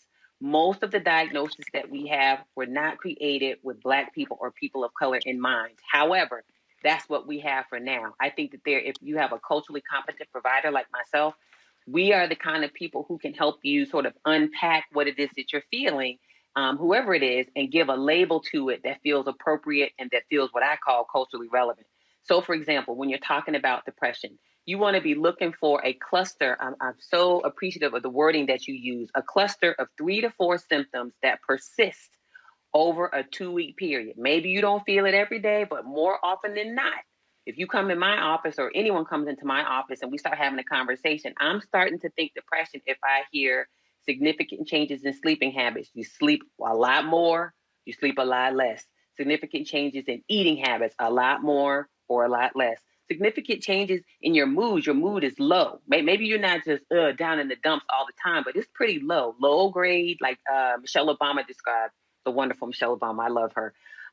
That low grade, bad, low mood. One thing that we don't often talk about that is often a symptom that shows up for our brothers, Black and Latinx in particular, is irritability and anger, right? A lot of times underneath that irritability, and anger, that's depression. Because what's more acceptable, bucking up to somebody or looking right sad and pitiful? It's not acceptable for our young men and our men to look sad and pitiful, so you look angry. It serves the same purpose. You want to keep people away. So if I'm angry and fussing at everybody and snapping, nobody wants to get close to me, and that's what I want. People who cry a lot, right? You're crying for for unknown reasons. All of those things, if you see clusters of these that last, like I said, over about a 2-week period, that's when it's time to pay attention. So if it's up and down and it's not persistent, you have a low mood Monday, you don't have another low mood for 2 weeks, you probably are not dealing with depression. But if it's hanging around and you can't really lift yourself out of it, that might be time to talk to somebody. The final thing I'll say is we have something called persistent depressive disorder. We used to call it dysthymia. It's a low grade, low mood that just hangs out for a really long time. Maybe it's not as high as depression, But as Michelle Obama described, I would say that that's probably what she was dealing with: persistent depressive disorder. Great car. Thank you. Thank you, Roland, and thank you, Dr. Alfie, not only for your expertise and years of work, but for your spirit. And I mean, the love for our people is evident. And I'm interested, and this kind of continues in the vein of part of the answer you gave to Reese. Your collective, Akoma. I think that means heart in Akan in tree. Boom. I'm wondering, and you kind of answered this in part when you said that a lot of these assessments were not built with us in mind, with our people. How important is it for us to think about culture and cultural resources when it comes to trying to really craft solutions to a challenge like depression when it comes to Black people? Oh my goodness. So first of all, I have to say, HU, I am a Howard You know. University graduate and proud of it. Yes. And I think that Akoma, as you said, I have two A's in mind because that's what fit the acronym. So I really, of course, you're a Howard person, so you would catch that. And it's exactly what you said. And we created it that way when we started it. The full acronym is African American Knowledge Optimized for Mindfully Healthy Adolescence. And now we just go by Akoma because my mission and my goal was to do exactly what you said in your question, which is to center Blackness, to center the cultural wisdom and knowledge, to center the aspects of resilience that come from our culture, because I feel like they can benefit everybody. They really can benefit us as Black people, but beyond that, they can benefit everybody. And so the idea that you really have to have people who are culturally competent providing your care. It's nice if people are kind, but kindness is not the only thing that you need if you're a Black person or a person of color who's struggling with mental illness. You need somebody who understands who you are as a cultural being. You need someone who understands and can sit with you so that you don't have to explain every single aspect of your lived experience when you're trying to engage in therapy with them. This whole concept of what it means to be a Black person and have these issues around lightness or darkness of skin. If I'm coming into therapy, I don't want to explain that to you. You need to understand where that comes from so that I can get to the business of healing, not educating you about my people. So my passion for this really comes out of this idea that the fields of psychology and psychiatry, when we started, we certainly were not at the forefront or even the center of people's minds. But over time, you think about the Doctors Clark, who came up with the doll studies. You think about over the years, Linda James Myers, the doctor who came up with this concept of an Afrocentric worldview. I think about all these kinds of folks who have Dr. Cheryl Grills, who's part of the Black Psychologists of America out in California, who came up with this concept of healing circles, even the language. This is why culture is important, because for Black people, we might not want to go to someone and call it therapy. That's fine. Some people are okay with that. Other people want to talk about healing because that's really the journey that we're on. So this concept of cultural competence, this concept of cultural relevance, that's central to my work and is central to the work of other similar organizations that I've mentioned, because for so long, we as Black people, our unique needs, our unique experiences, the whole idea of racial trauma. I can remember when I started about 20 years ago, you couldn't even say racial trauma because nobody knew what you were talking about, or they would poo-poo it and tell you that you were wrong. Or this concept of acceptable means of expressing depressive illness or depressive symptoms among Black people and young brothers. The anger piece. I remember getting into a flat-out argument with a white colleague at the time who was supposed to be a mentor because he told me that was ridiculous. That didn't make any sense. And so now we're in a time, in a moment where we have the ability through a show just like this to be able to say to people, yeah, Black people have unique mental health issues and experiences which require unique people and unique scholars and unique professionals who have cultural competence and knowledge of our lived experience to be able to help. So that's what we're about with the COMA. These other organizations that I've mentioned, it's really all about the final thing I'll say is with the COMA, we produce research.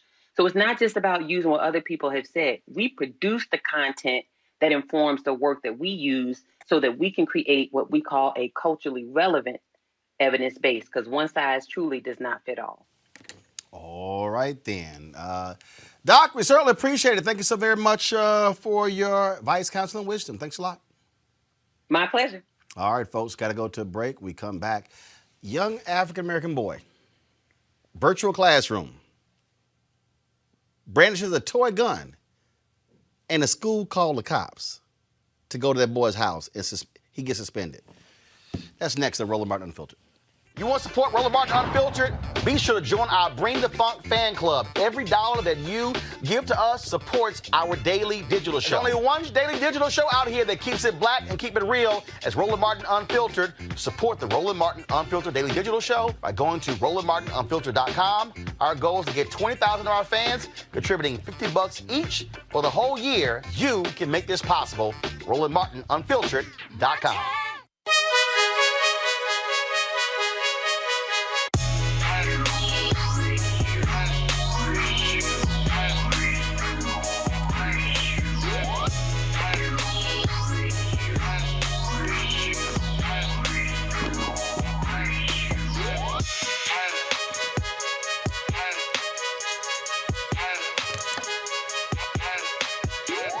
All right, folks, Seek.com is a black-owned company founded by Mary Spiel. They have a couple of great products for you. First of all, these are amazing headphones right here. These particular headphones are Bluetooth, tremendous bass, 360-degree headphones, 4D. You can use this for gaming if you're playing video games. Also, of course, listen to music, videos, you name it. And Greg, yeah, they're great because they're in our colors, black and old gold. So that's kind of important. Then, of course, they have that virtual reality headset here, which allows for you to pop your cell phone right into here. You can watch the content, the virtual reality content right there on Seek.com. You think you're sitting in the room. Guys, put the graphic up, please. You think you're sitting in the room. And so, again, what you should do is be able to use you can, like I say, watch the content. Or if you have a 360-degree camera, I have a 360-degree GoPro. You're able to watch that video as well with this particular VR headset and places you right there wherever it was. All right, to get it, simply use the promo code RMVIP2020, RMVIP2020. Go to Seek.com, CEEK.com, and so we certainly appreciate them being a partner here with Roland Martin Unfiltered. All right, y'all. I don't even understand this next story. A vice principal called the police on a 7th grade black boy for playing with a toy gun doing a virtual art class. Y'all, he was at home. The art teacher notified the vice principal that Isaiah Elliott was distracted and playing with the gun. It was a toy gun. This is it right here. It's green with an orange tip. Y'all, he was suspended for 5 days. He also now has a record with the El Paso County Sheriff's Office and a mark on his school disciplinary paperwork. Put the photo of him up, please. It says he brought a facsimile of a firearm to school. When Isaiah's father viewed the tape of his son's class, it only showed him sitting on the couch, moving the toy gun from one side to the other. He was not waving it, as the teacher alleged. Isaiah is the same age as Tamir Rice, the 12-year-old boy who was shot and killed in 2014 by Cleveland police for playing with a BB gun. This is how stupid some of these people are, Reese.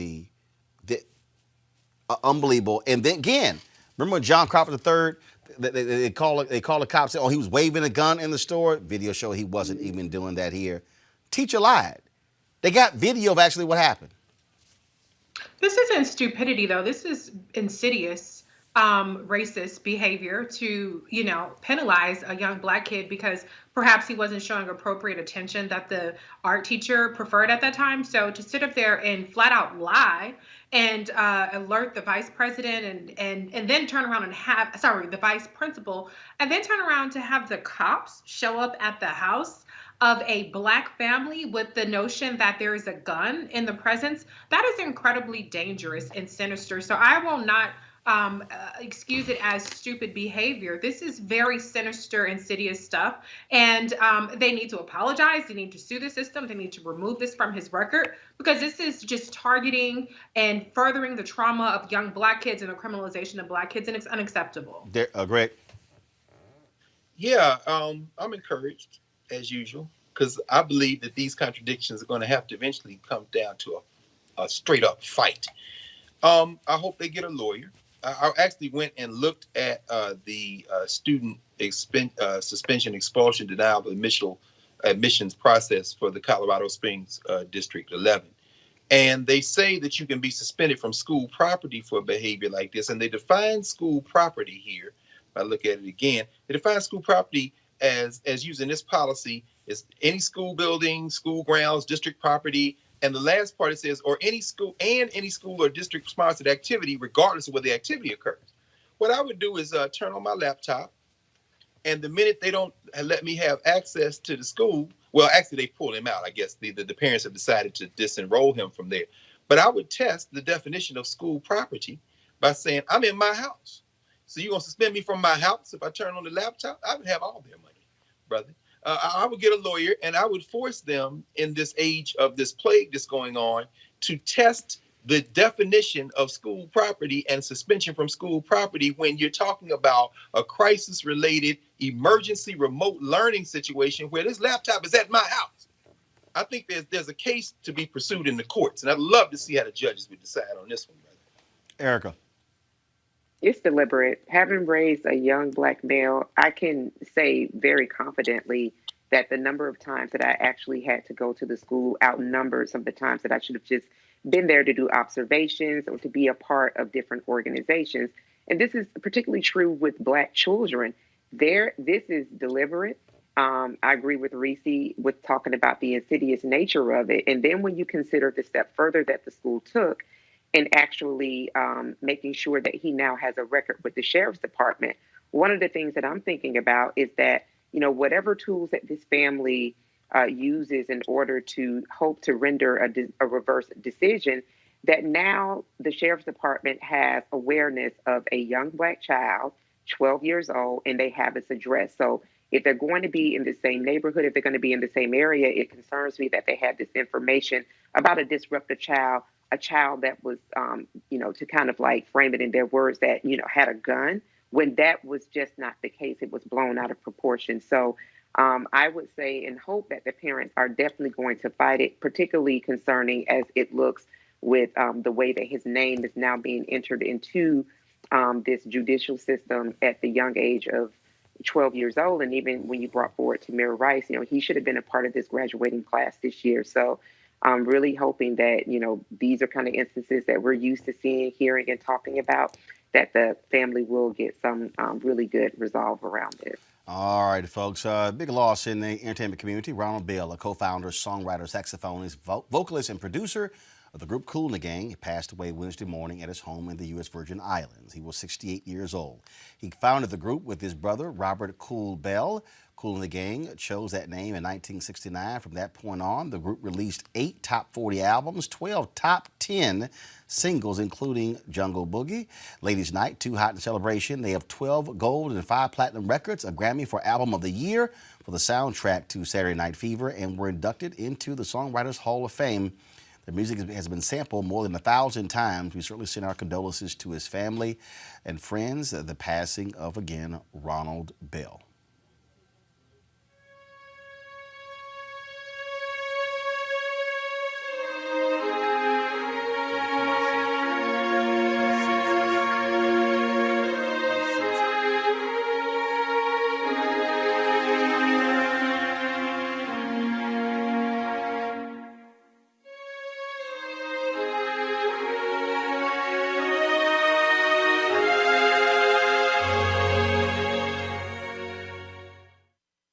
Hey everybody, this is your man Fred Hammond, and you're watching Roland Martin, my man, Unfiltered. Hi, this is Essence Atkins, and you're watching Roland Martin, Unfiltered. Hey yo, Peace World, what's going on? It's the Love King of R&B, Raheem Devon, and you're watching Roland Martin, Unfiltered. Hi, my name is Brescia Webb, and you're watching Roland Martin, Unfiltered. Well, I like a nice filter usually, but we can be unfiltered. What's going on? This is Tobias Trevelyan, and if you're ready, you are listening to and you are watching Roland Martin, Unfiltered. What's up? I'm Lance Gross, and you're watching Roland Martin, Unfiltered. Hi, this is Cheryl Lee Ralph, and you are watching Roland Martin, Unfiltered. I mean, could it be any other way? Really? It's Roland Martin. It's rough out there. People are looking for change, for answers. One answer is at your fingertips, the 2020 census. Census takers will be visiting households to make sure we are counted. Because an undercounted community could miss out on billions of funding for schools, healthcare, and job assistance each year for the next 10 years. Too much is at stake. Respond online today. Shape your future. Start here at 2020census.gov. All right, y'all.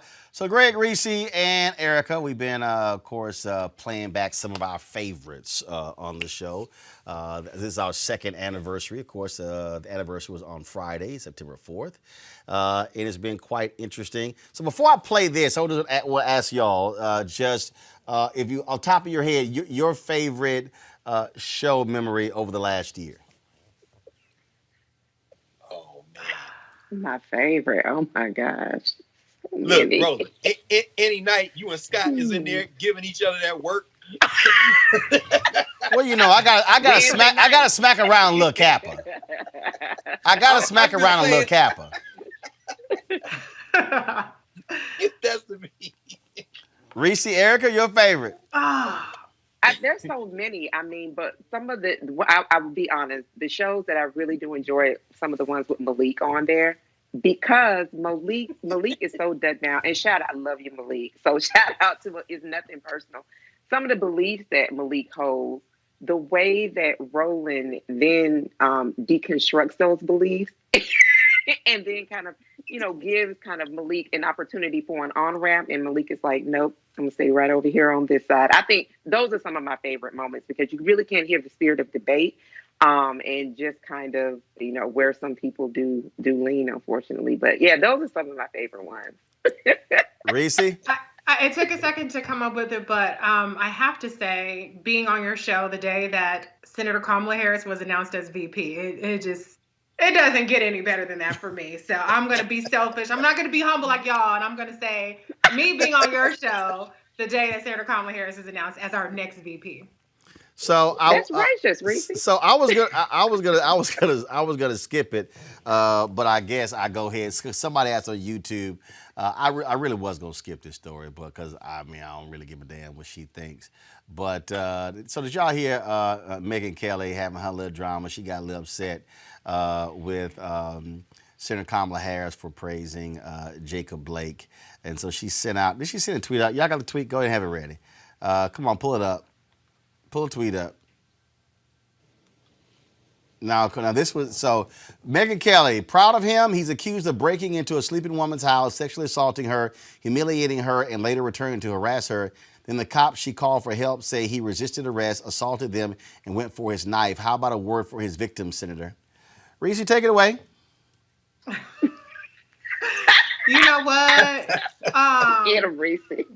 Just, these white women losing their damn mind, okay? Let's just be clear. Kamala Harris's record when it comes to sexual assault victims and crimes is completely unimpeachable. But let's also be clear that Jacob Blake was shot in the back 7 times for something that had absolutely nothing to do with that case that is working its way through the criminal justice system. So I don't think there's anything wrong with Senator Kamala Harris offering encouragement for a man who was nearly executed, who is fighting through this debilitating, illness or result of this, near execution from the cops. There's absolutely nothing wrong with that. Megyn Kelly needs to shut the hell up. She doesn't even know. She's the same person that has a problem with Santa Claus being black, and she doesn't think that blackface is the problem. So she is absolutely nobody who's the moral authority on any situation. And she's unemployed, so she needs to go ahead and keep her mouth shut. Girl, come on. Come on, Reese. Erica, go ahead. Listen, you don't have, sis, you cannot get a job at Fox. Sis, NBC doesn't want you. So this is what you have really committed to. And I'm not sure, this is the same person that had an interview that met with Vladimir Putin, this 5-part sorry interview that she did. It's over. So really this echo chamber that she's yelling out of on Twitter is just really kind of a way to say, hey, I'm still here. I'm still relevant. Girl, go and launch that podcast and go somewhere and sit down. It is over, Megyn Kelly. So I was waiting for Reese to eviscerate her. And yeah, when she said she's unemployed, She is very much so unemployed. So and very irrelevant. much so. Yeah, but Girl, remember, this is it what the tweet was about. must be mighty nice and white of them, Greg, when you're able to work for 18 months and get $69 million. Go ahead with your comment. Well, they had to pay her, brother. I mean, listen. We heard the evisceration. That's it, man. I mean, she played the white woman card and wrote it to her little payday, and she's gone on. But what did Miss Angelou say many years ago? Our great ancestor, when people show you who they are, believe them. Megyn Kelly been a racist since the early days. That's how she made her little bones, and then she turned around because the white men were who they showed her to be, and she got a little check. And look, just like Reese said, she's unemployed, and just like Erica said, go on and sit down because go and spend your little money. But that's okay. That's okay. Haters gonna hate. Yeah, as you say, Roland. That's what haters do. All right then. That's what they do. That's it for the panel. But I am gonna play this here, y'all. This was our look back. We were trying to figure out what is it that we wanted to play today that really was quite interesting. Y'all remember when Paris Denard came on here? Oh my God! And y'all remember all that lying that took place over the course of 25 minutes? Matter of fact, before I play this Paris Denard look back, throwback, roll please the Trump Lies Matter stinger, because it's a whole bunch of Trump lying that went on in this segment. So roll that right now, and then.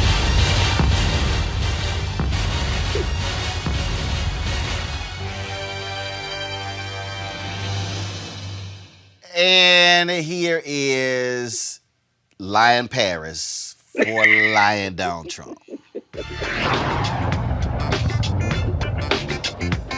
Folks, right now is Paris Denard. He is head of African American outreach for the Trump campaign. Hey, Paris, you sent out a tweet today, an email that said, Charlamagne the God rips Biden for avoiding his radio show, saying he owes black people his political life. I'm just curious, has Donald Trump done the Breakfast Club? I don't know if the president has been invited to the Breakfast Club. Well, has he done any of the nationally syndicated black radio shows? Not to my knowledge. I don't know if he has, but I certainly know that his people in his administration. But has he? Because this obviously Biden is a candidate. I can tell you right now on this show. Well, first of all, my News One Now show and this one, we've tried, and it was actually Trump's idea to do a sit down, but they haven't even done that. And so, if a team Trump is talking about Biden, his comments to black media. But Trump hasn't made any effort to talk to black media. Any of these national shows, don't you think you sound pretty hypocritical? Because you haven't answered, Trump hasn't answered any of these questions from black media folks. Well, no, I know, Roland, you've been invited to the White House to talk to the president before the State of the Union several times. And I know twice. So, but again, in one of those meetings,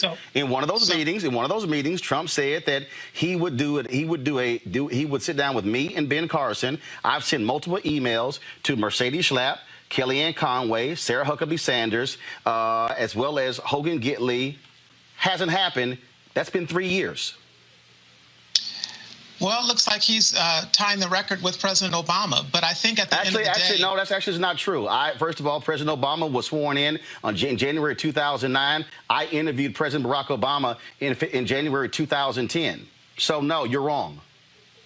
I think he's tying the record with President Obama in terms of engagement with black media. But I think Hold on. No, based upon what? Based upon what? Based upon a whole host of people complaining for multiple years about the lack of access that was given to the black press and the black media. No. I can tell you that's an absolute lie. Because first of all, again, 1 year in, I sat down with President Barack Obama. I know for a fact that I also helped set the interview with President Barack Obama on the Tom Joyner Morning Show. Donald Trump hasn't done any of these black media outlets. So what I'm saying is, y'all really shouldn't try to even talk about that because you have no record. Well, actually, we do. I'm glad you brought up a record because we do have a record to run on, and that's what we're proud to do. What record? That's what we're going to do. What's the record? The record is very clear. The record of unprecedented HBCU support, the record on criminal justice reform, the record on his executive order on kidney disease and kidney health, the record on supporting school choice, which I know is something that you support, as well as HBCUs. Let me ask you this question. Earlier. Let me ask you a question. You talked about record. Did the Trump administration also endorse stopping consent decrees of police departments from the Department of Justice? Yes or no? I'm not here to speak on behalf of the Trump administration. No, hold on, but you are. You just said the Trump administration has a record, and you're talking about that whole issue in terms of what they've done for African Americans. One of the first actions of Jeff Sessions as Attorney General was to go against the consent decree in Baltimore. In fact, a federal judge overruled him. He went against the consent decree in Chicago. Then he gave a speech before the very law enforcement groups saying they were pulling back on consent decrees because they were hurting the morale of police officers. Attorney General William Barr endorsed that. Donald Trump endorsed that. Second, you talked about the whole issue of First Step Act. Also, the Trump Department of Justice to reverse the rules of Eric Holder, saying go for the maximum sentences that you can, when Eric Holder was trying to slow down mass incarceration by saying you don't have to go for the maximum sentences. The Trump administration brought back private prisons on the federal level. Do those things count in your criminal justice plan? Roland, you can try to give cover to Joe Biden. No, hold on. I haven't mentioned Joe Biden. No, I haven't mentioned Joe Biden. I'm specifically talking about the Trump plan for black people. Did any of those things I just tell you happen? Yes or no? Did any of the things that I just described happen? Let me ask you yes or no. Yes, but hold on. But you offered that. The fact of the matter is that it's yes. The fact of the matter is the president. Hold on. Parents, I answered your question. The things that I mentioned, did they happen? Yes or no? The things that I mentioned, did they happen? Yes or no? I answered yours. Can you answer mine? I am sure, because you are an astute journalist, that those things did happen. Yes, they did. Okay.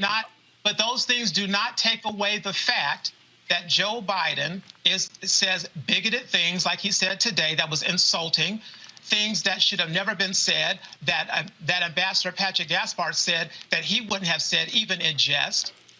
But it doesn't take away from President Trump's impressive record for the black community that any Democrat or any Republican running for the second term would love to have. Actually, I would disagree with that one, but I got to ask you this here. Can you respond to the rollback of civil rights protections in various departments in the Trump administration? Can you respond to the Department of Labor suspending the affirmative action rules, which have been imposed by the National Urban League, Mark Morrell, imposed by Congresswoman Bonnie Coleman, even during the middle of COVID? Can you respond to any of that? What I can respond to is the fact that the Department of Labor did a rule change that made it so that the millions of people that look like you and me that were left out of the healthcare system because of Obamacare, who still cannot afford healthcare, were given the ability to pool themselves together from geography or by industry and tap into healthcare and receive it at a more affordable price, like a big company would able to do. Hold on. Are y'all you trying to take credit for the Affordable Care Act? No, by no means. I'm glad we got rid of the individual mandate. What I'm saying is, because of in spite of Obamacare, there were still millions of Americans that were small business owners, more specifically, that were left out of the system and still could not afford health care. Because of a rule change from the Department of Labor under the Trump administration, they made it possible for these small businesses to pool together by geography and by industry and then get access to affordable health care because they were left out and couldn't afford it even under Obamacare. So I got to ask you, African-American uninsured rate dropped by more than a third because of the Affordable Care Act, but y'all want to get rid of the Affordable Care Act, but you have no replacement. And so how can you say you want to improve the health of African-Americans when you have no plan to do so? And if you have a plan, where is it? Because I haven't seen it. Well, the Congress has put forth multiple plans. Who? But the most which Congress? The Republican Congress, when this was taken up, I believe the last Congress had multiple plans for it. They haven't. In fact, they've been waiting for Trump because he keeps saying he has one, but it hasn't been shown. So what's the plan?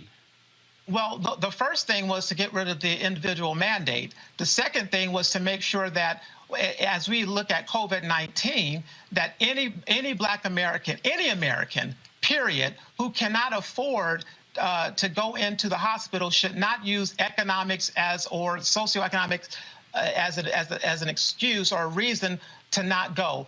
Because of the CARES Act supported by the president and moves by the administration, if you want to get a test, you can get a test. If you want to, coronavirus? Sick, yes, Roland, coronavirus. Hold on, Paris, that's not true. There are African Americans who I know who still can't get tests. So you're actually trying to tell me right now that if any American wants a coronavirus test, they can get one right now?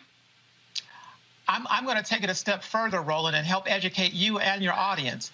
If anybody right now, especially in the Black community, needs to get a coronavirus test, they can do so. Number one. Number two, if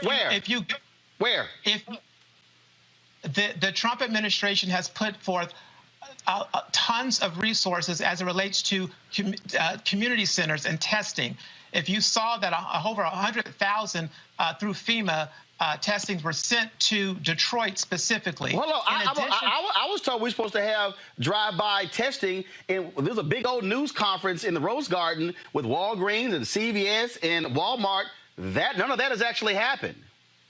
Well, Roland, what has happened is if anybody that needs to be tested or anybody who is hospitalized for COVID-19, any COVID-19 related health issues, you do not have to worry about paying for it if you cannot afford it. So you're saying, hold on. No, I'm going to go back to what you said. So you're saying that if anybody out there who wants a COVID-19 test anywhere in the country, they can get it right now?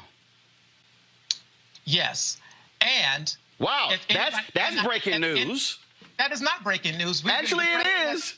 It's not. Well, I'm glad to break it to you. And I'll also break it to you and your audience that if you can't afford it, you can still go and get care for COVID-19. So let's not use economics as a reason why we don't go and get the care that we need because of the disproportionate impact of COVID-19. You spoke about... Go ahead. But at the end of the day, what I was brought on to talk about and to address is the bigoted comments of Joe Biden today that were insulting and disgusting. And to any free-thinking, independent-minding Black American out there, Joe Biden, a 77-year-old white man in quarantine in his basement, is telling us how we have to vote and what we need to vote. And if we dare vote outside of how he wants us to vote, he's taken away our Black card. It's despicable, it's disgusting, and and we should not tolerate that. It was offensive. Were you offended when Ralph Reed said that Christians, it's their moral obligation to vote for Trump in 2020? All Christians.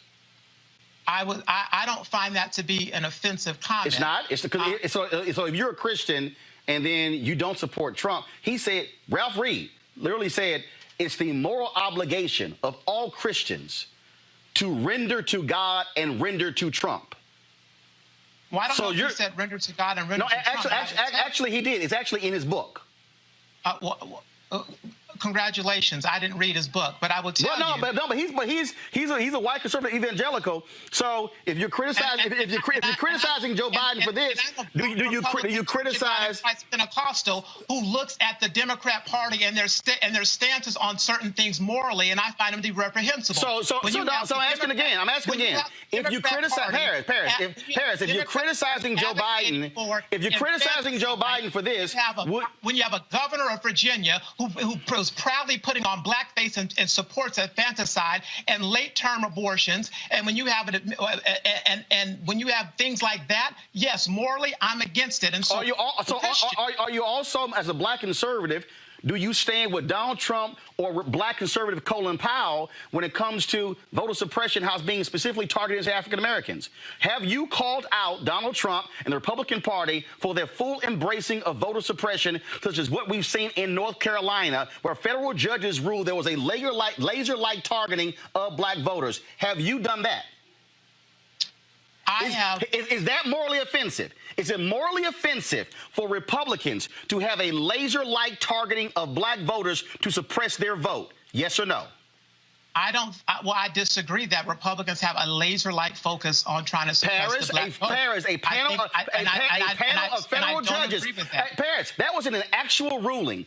Republicans in North Carolina literally asked, when are African Americans voting in early voting? They were shown that 70% voted during the first week of early voting, and they changed the rules to keep black folks from voting during that period.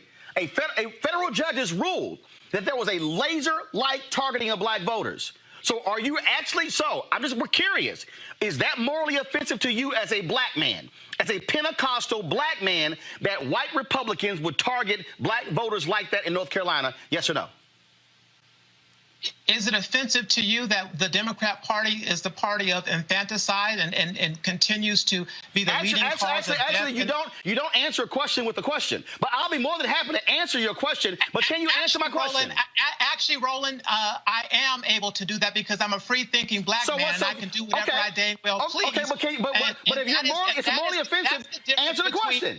Freedom and opportunity. Answer the question. And what Joe Biden did. Are you offended? Are you offended that Republicans in North Carolina had a laser-like targeting of black voters, trying to keep them from voting? Does that offend you?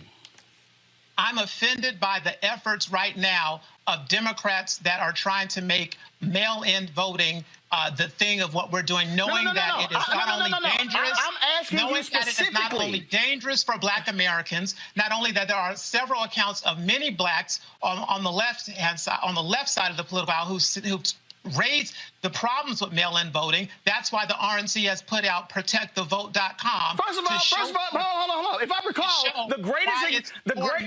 for us to not have a all mail-in ballot system. I'm sorry. Hold up. Nice try trying to flip it, but the greatest example of voter fraud with the hoarding of ballots took place by Republicans in North Carolina, where the Republican Party had to admit there need to be a whole new election. That actually happened. What I still don't understand is this here. What I still don't understand is why is it?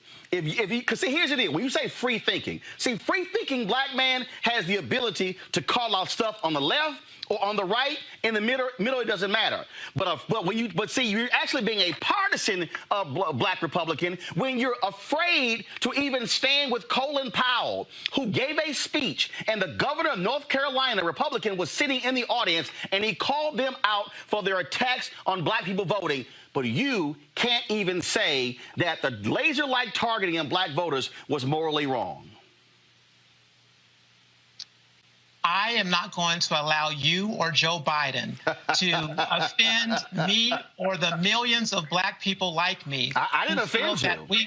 That we can think for ourselves. Yes, I'm a partisan, but I'm also a free thinker, and it's offensive for many people out there, young black Americans especially, who want to look and examine the records of both sides, look at the parties, and have a fair and open mind to determine who they want to vote for, and to do so by looking at their interests. And for them to say, and for you and for others to then question their blackness or no, I'm sorry. First of all, hold on, stop. See, Paris, hold up. See, Paris, right here, Paris. See, this is the mistake that you know. Because in reality, Paris, you would have never signed your CNN contract if I didn't put you on the air. And here's the deal, you know this. I never allowed anybody to call you a sellout, to call you a coon, to call you an Uncle Tom. I do not allow people to use that language to any black person, whether they are Republican or Democrat, whether they are Hotep, whether they are Christian, it does not matter. I don't allow it. So one, that's a lie. It's a lie for you to sit here and say what you just said because I don't allow it. Now, if we want to have a free black man conversation, again, as a black man, here's what I want to know. Again, when you talk about standing up for something, when you talk about what's right, you talked about there are Democrats who are pro-choice, Republicans who are pro-life. I've been highly critical of Republicans who call themselves pro-life but say nothing when black men get gunned down, who say nothing when they get shot. See, here's the whole piece. Either you're pro-life or you pro-life only in the womb. Now, see, do you want to have that conversation? I'm more than willing to have it with you, because here's what I do know.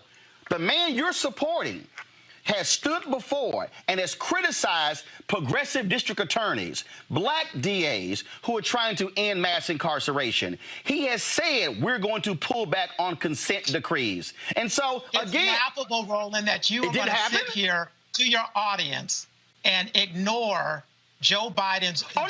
See, hold up. I can't ignore incarceration and try to flip it. No. And put it on Donald Trump, See, here's where you're wrong.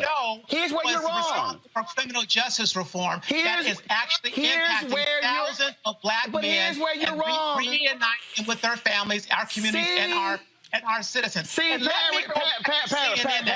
Paris, do yourself a favor. Paris, do yourself a favor and go to YouTube. Go to YouTube, Paris. Paris, do yourself a favor. Paris, do yourself a favor. Paris, do yourself a favor. Let me inform your audience of something. On what? What's that? In my CNN contract, and your producers knew that, I made it very clear that I wanted a carve out for TV One and your show. I know, I got that.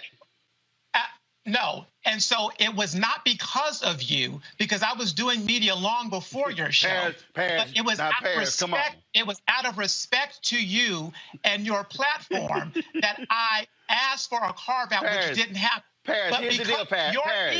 Here's the deal, Paris. Your ego and getting fired from CNN and being jealous. Actually, I didn't get fired from CNN. You refused to put me back on the show. That's not true. I had the contract knowing full well that's not true. I had a carve out for your show. No, Paris, that's not true. Problem is, Paris is not true. You don't want to have the truth. Paris is not true. You don't want to stand up against the Democrats. Your problem is I've stood up against Democrats. The script and not talk about Joe Biden tonight. No, Paris. Paris, here's where you're wrong. Paris, here's where you're wrong. See, Paris, let me break this down for you. You can go to YouTube and see the number of conversations we've had about Joe Biden and his criminal justice plan. We've actually done that. Hold up. Let me also help you out. Let me help you out, Paris. I have a 2-hour show. And guess what? I'm not going to be for 2 hours. Paris, you're not going to be here 2 hours because I'm not going to waste that time. I have Latasha Brown from Black Voters Matter. Let's go. I have a panel. I have a panel of 3 people. I have a panel of 3 people who we're going to be discussing all of that. So trust me, you don't program the show. But I will say this here. If you are going to dare to criticize Joe Biden for not doing black media, your boss has done. I'm sorry, it's in your email. In the email you sent out, your boss hasn't done black media. Your boss hasn't. Your boss hasn't consented. Your boss has. The Trump campaign. When we launched Black Voices for Trump, we made a significant effort and with money, quite frankly, to have paid. No, that's not what I asked. Has Donald Trump? No. Answer the question. Did Donald Trump sit down with Tom Joyner before he retired? Has Donald Trump talked to Steve Harvey, D.O. Hughley, Erica Campbell, Ricky Smiley, Joe Madison? Has Donald Trump talked to any of them? Yes. The answer is yes. And when he did meet with Steve Harvey, No. That's not what I just told you. Viciously, has Donald Trump done an interview with Steve Harvey on his radio show?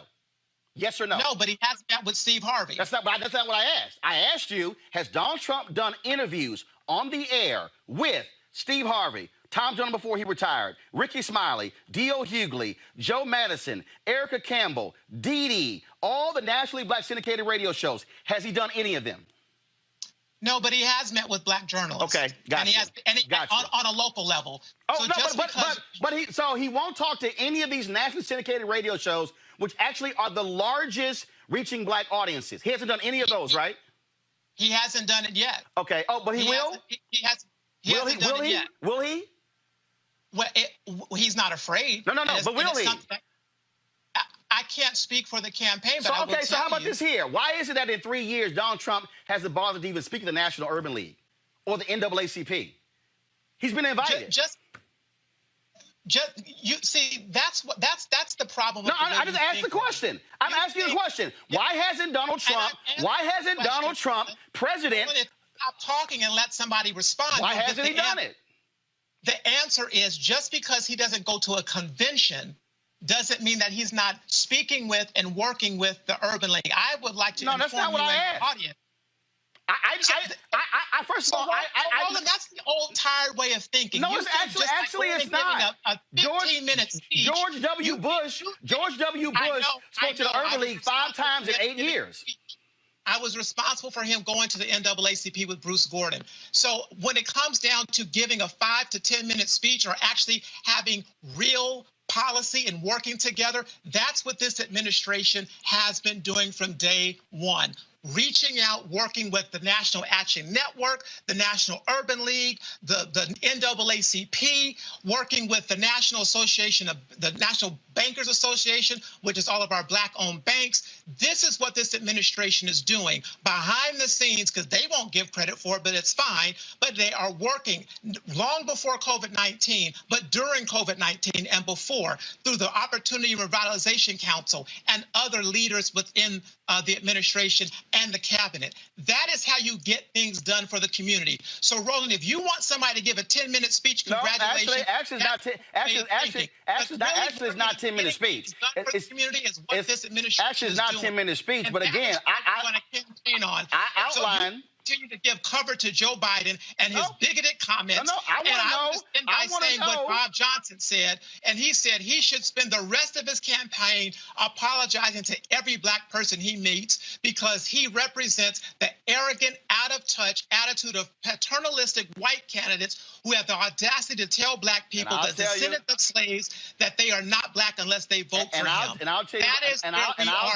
I'll tell you what also was arrogant is when you have somebody who sits here and wants to tout, first of all, who calls the first Black president incompetent, somebody who stands here and talks about criminal justice reform, but does not, but I'm not done, but does not want to own up to the fact that he has chosen not to stand up for Black folks and brown folks in these cities when it comes to these police departments, who has given law enforcement cover.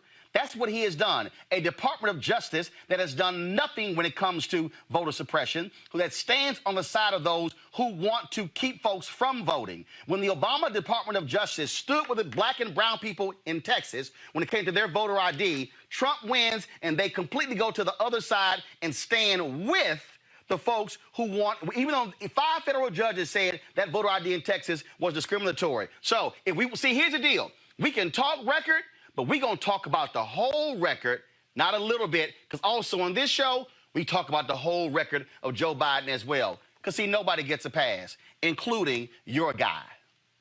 Paris, he's our president. No, actually, no, let me be real clear with you. Actually, here's the deal, though. I said this here.